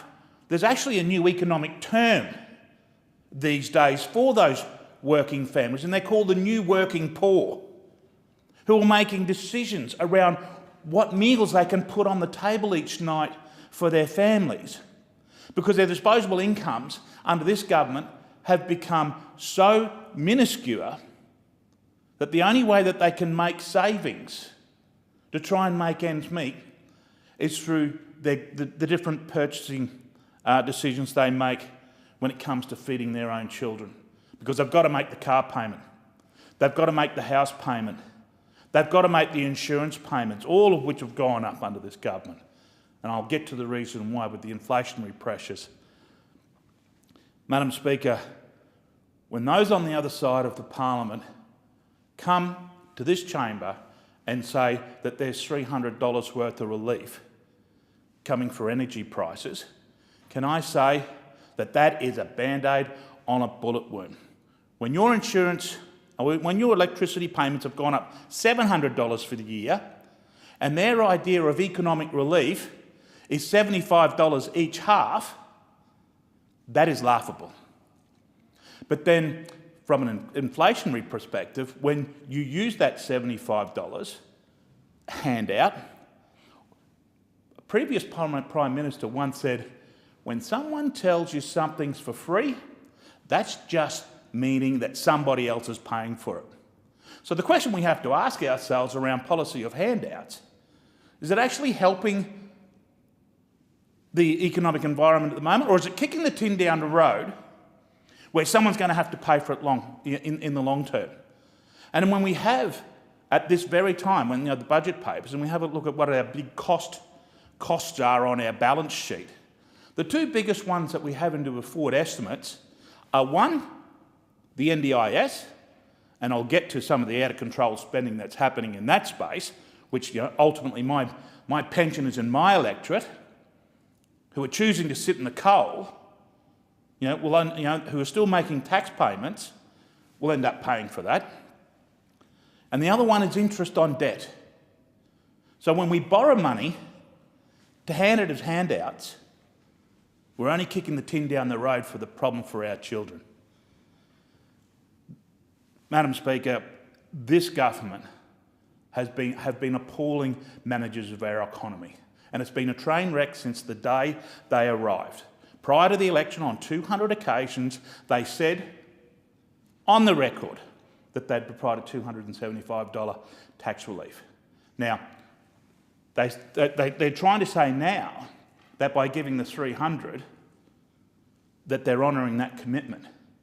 But the reality, as I've outlined earlier on, that $700 increase, the $300 goes nowhere near to fixing it. The reason they're poor economic managers is because they've got different priorities. When we're in government, we look to address the real cost of living pressures. When these guys have got a spare $450 million, they run off around the country delivering a referendum on the voice. Not one state supported them. Not one single state. It was near on 70% across the country, with the exception of one of the territories. The greatest waste of money our country has experienced since an enormous policy failure. And then they thought that, I don't know who makes the decisions, who does the strategy decisions for for the Australian Labor Party, because then immediately after that, someone decided that it'd be a good idea if they went and let a couple of hundred detainees out of detention to run around the country. I mean, the court, yes, said that one of them needed to be let out, but definitely the court didn't indicate that everyone had to be let out. Murderers, pedophiles, some of the worst characters who we had locked up, let out, and then the taxpayers asked to house them. So I've got pensioners who can't turn the heater on, and then we're providing housing in a cost of living crisis for the most undesirable. Then, of course, as I mentioned, there's been the 12 hikes in interest rates. So if you've got a household mortgage under this government, you have felt every single one of them. You have felt the pain, and we can't be sure that it's over yet. We can't be sure that there's not another rate rise coming. Because what happens is we've got monetary policy from the Reserve Bank and we've got fiscal policy from us. The Reserve Bank of Australia have made it clear that they have got 2 feet firmly pressed on the brake pedal of our economy, trying to slow it down, trying to slow the economy down so that they can take pressure off interest rates, so that the families' mortgage payments can start tracking down, trying to get inflation back into that 2 to 3% range, which we've asked them to do. Meanwhile, as you've heard openly from those on the other side, where they're shoveling money into the economy in the way of handouts, when they're shoveling money into our economy, stimulating the economy, the very opposite of what the Reserve Bank government's asking them to do. $315 billion worth of extra stimulus money since this government's come to office into the economy, working in exact opposite economic contrast to what the Reserve Bank's trying to achieve. Basic fundamentals being overlooked. Spoke earlier on about the NDIS and just some of the wasteful spending that's going on. You know, we heard in the Parliament more recently about the outrageous spends in that NDIS. You know, money being spent on cars, overseas holidays. There was even some nefarious expenditure around prostitution and cash being taken out of ATMs to purchase illicit drugs. Just unfathomable that taxpayers' funds would be used in such a way with little or no oversight by a government who claim to be the very architects of this program. You'll hear those on the other side, Madam Speaker, talk about $1 trillion worth of debt that they inherited. But can I remind you that during COVID, when we put JobSeeker in place, to save those businesses, to save those families, we put it in place for a period of 6 months. The then the shadow treasurer, when we said we have to turn this funding off, the member for Rankin said that this economy will fall off a cliff if we stop this funding. They espoused that the only way that we could save the economy from falling off a cliff was to continue the handouts. But we made the prudent decisions to stop it. And what happened? The economy didn't fall off a cliff. Eventually, Madam Speaker, the nation deserves better. The nation deserves the adults back in the room when it comes to managing prudent economics of our nation. The pensioners in my electorate deserve better economic managers so that when next winter comes, they don't have to make a decision as to whether or not they sit with an extra layer of clothing on. We have to fix the energy crisis, because with the energy crisis, we've been told, Madam Speaker, that the sun from the energy was going to be free and that the wind was going to be free, but the only thing that's happening is that power prices are going through the roof, and they'll continue to do so under this government. Thanks. Call the member for Hunter. I move the debate be adjourned to a later hour. I put the question that the debate be adjourned to a later hour. All those of that opinion say aye. Aye. Against, no. I think the ayes have it. I call the clerk. Government business, order of the day number 2, national apology for all Australians impacted by the thalidomide tragedy. Resumption of debate on the motion moved by Mr Albanese. And I call the member for Werriwa. Thank you, Deputy Speaker. We are in many ways captive of our childhood. Childhood memories run deep, they never leave you. Growing up when I did, I clearly remember the devastating effects of polio. I also remember the mobile X-rays deployed around suburbs to combat the scourge of TB.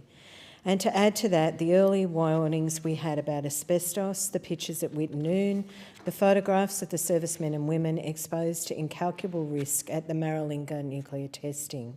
The list could go on, but the memories are clear and deep. And then there's thalidomide. The photos of babies, the mothers and fathers, shattered lives, broken futures, pain and suffering so needlessly inflicted. I was born at a time when mothers were being told to take thalidomide. My mother had severe morning sickness, but it was lucky for me when she was pregnant with me. Her obstetrician was a partner of Dr McBride, and that was not prescribed to her. This is one of life's revolving door moments, which meant that I had a healthy and successful life. The story and tragedy of thalidomide is one of failure. Not by the mothers, for they did nothing at all wrong, and not by the fathers either. It was a failure by government and the systems that at the time were meant to protect them. On reflection, we have to admit that there were really no effective systems in place at all at that time, and that's why this apology is so necessary. As a nation, as a community and as a parliament, we owe nothing less to the survivors of this tragedy, but also those who didn't survive. To the mothers, both past and still with us, we are sorry. To the fathers, both past and with us, we are sorry. And to the siblings, grandparents, aunts, uncle, cousins, both who have passed and are still with us, we are sorry. But most importantly, we're sorry to the children who were affected by the thalidomide scourge. We failed you. For all the effects, all the ripples this tragedy has caused throughout your life, the incalculable ripples, we are sorry. Deputy Speaker, thalidomide must surely rank as one of the worst stories in modern healthcare. And to think it was only a short time ago, with many of those personally affected still with us. I am pleased that many are still here to witness and hear the national apology. For as much as this is a tragedy, it is also a story of resilience. And so, into addition of my apology to all the victims, I also commend them for your resilience, for your determination, for your strength and your bravery. Especially your bravery, I commend you. It was only because we have come to this day, albeit over 60 years late. Occasionally in this place, we stand united as legislators to do the right thing. Today is one of those occasions, Deputy Speaker, when I can say I'm really proud of this Parliament and the Chamber. Saying sorry doesn't absolve us in any way, but it is the right thing to do. It allows us to express our collective grief at such a tragedy. And perhaps, just perhaps, it allows us to pause and about what we can do to redouble our efforts to help the survivors and ensure that this event never happens again. The Federation Chamber now stands suspended until 4 p.m.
So the question is that the motion be agreed to, and I call the member for Tangi. I move that the debate be adjourned and the resumption of the debate be made an order of the day for the next sitting. I thank the member for Tangi, and is the motion agreed to? Sorry? Is the motion agreed to? Yeah. Agreed. Okay, well, motion is carried. I'll call the clerk. Government Business Order of the Day number 3, death of the Honourable Gary Roy Nan. Condolence motion, resumption of debate on the motion by the Prime Minister. Okay. The question is that the motion be agreed to. I move that the Federation Chamber do now adjourn. No, we're not quite ready for that. If there are no speakers, I understand that it is the wish of honourable members to signify this stage their respect and sympathy by rising in their places, and I ask them all present to do so.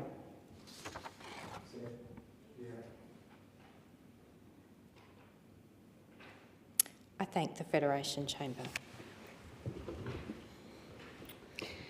The question is that further apologies.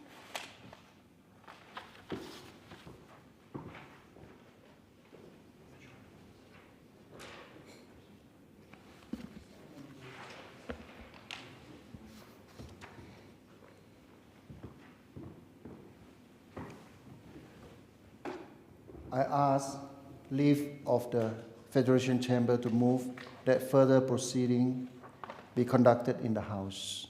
Is leave granted? I thank the member. Member for Tangi? I move that further proceeding be conducted in the House. Is the motion seconded? Second. I thank the member. The motion seconded and the motion's carried. The question is that further proceedings be conducted in the House. All those of that opinion say aye. Aye. I think the ayes have it. I call the member for Tangi. I move that the Federation Chamber now do adjourn. The question is, I thank the member. The question is that the motion be agreed to. All those of that opinion say aye. Those contrary, no. I think the ayes have it. The Federation Chamber stands adjourned until 9:30 a.m. on Thursday, the 4th of July, 2024.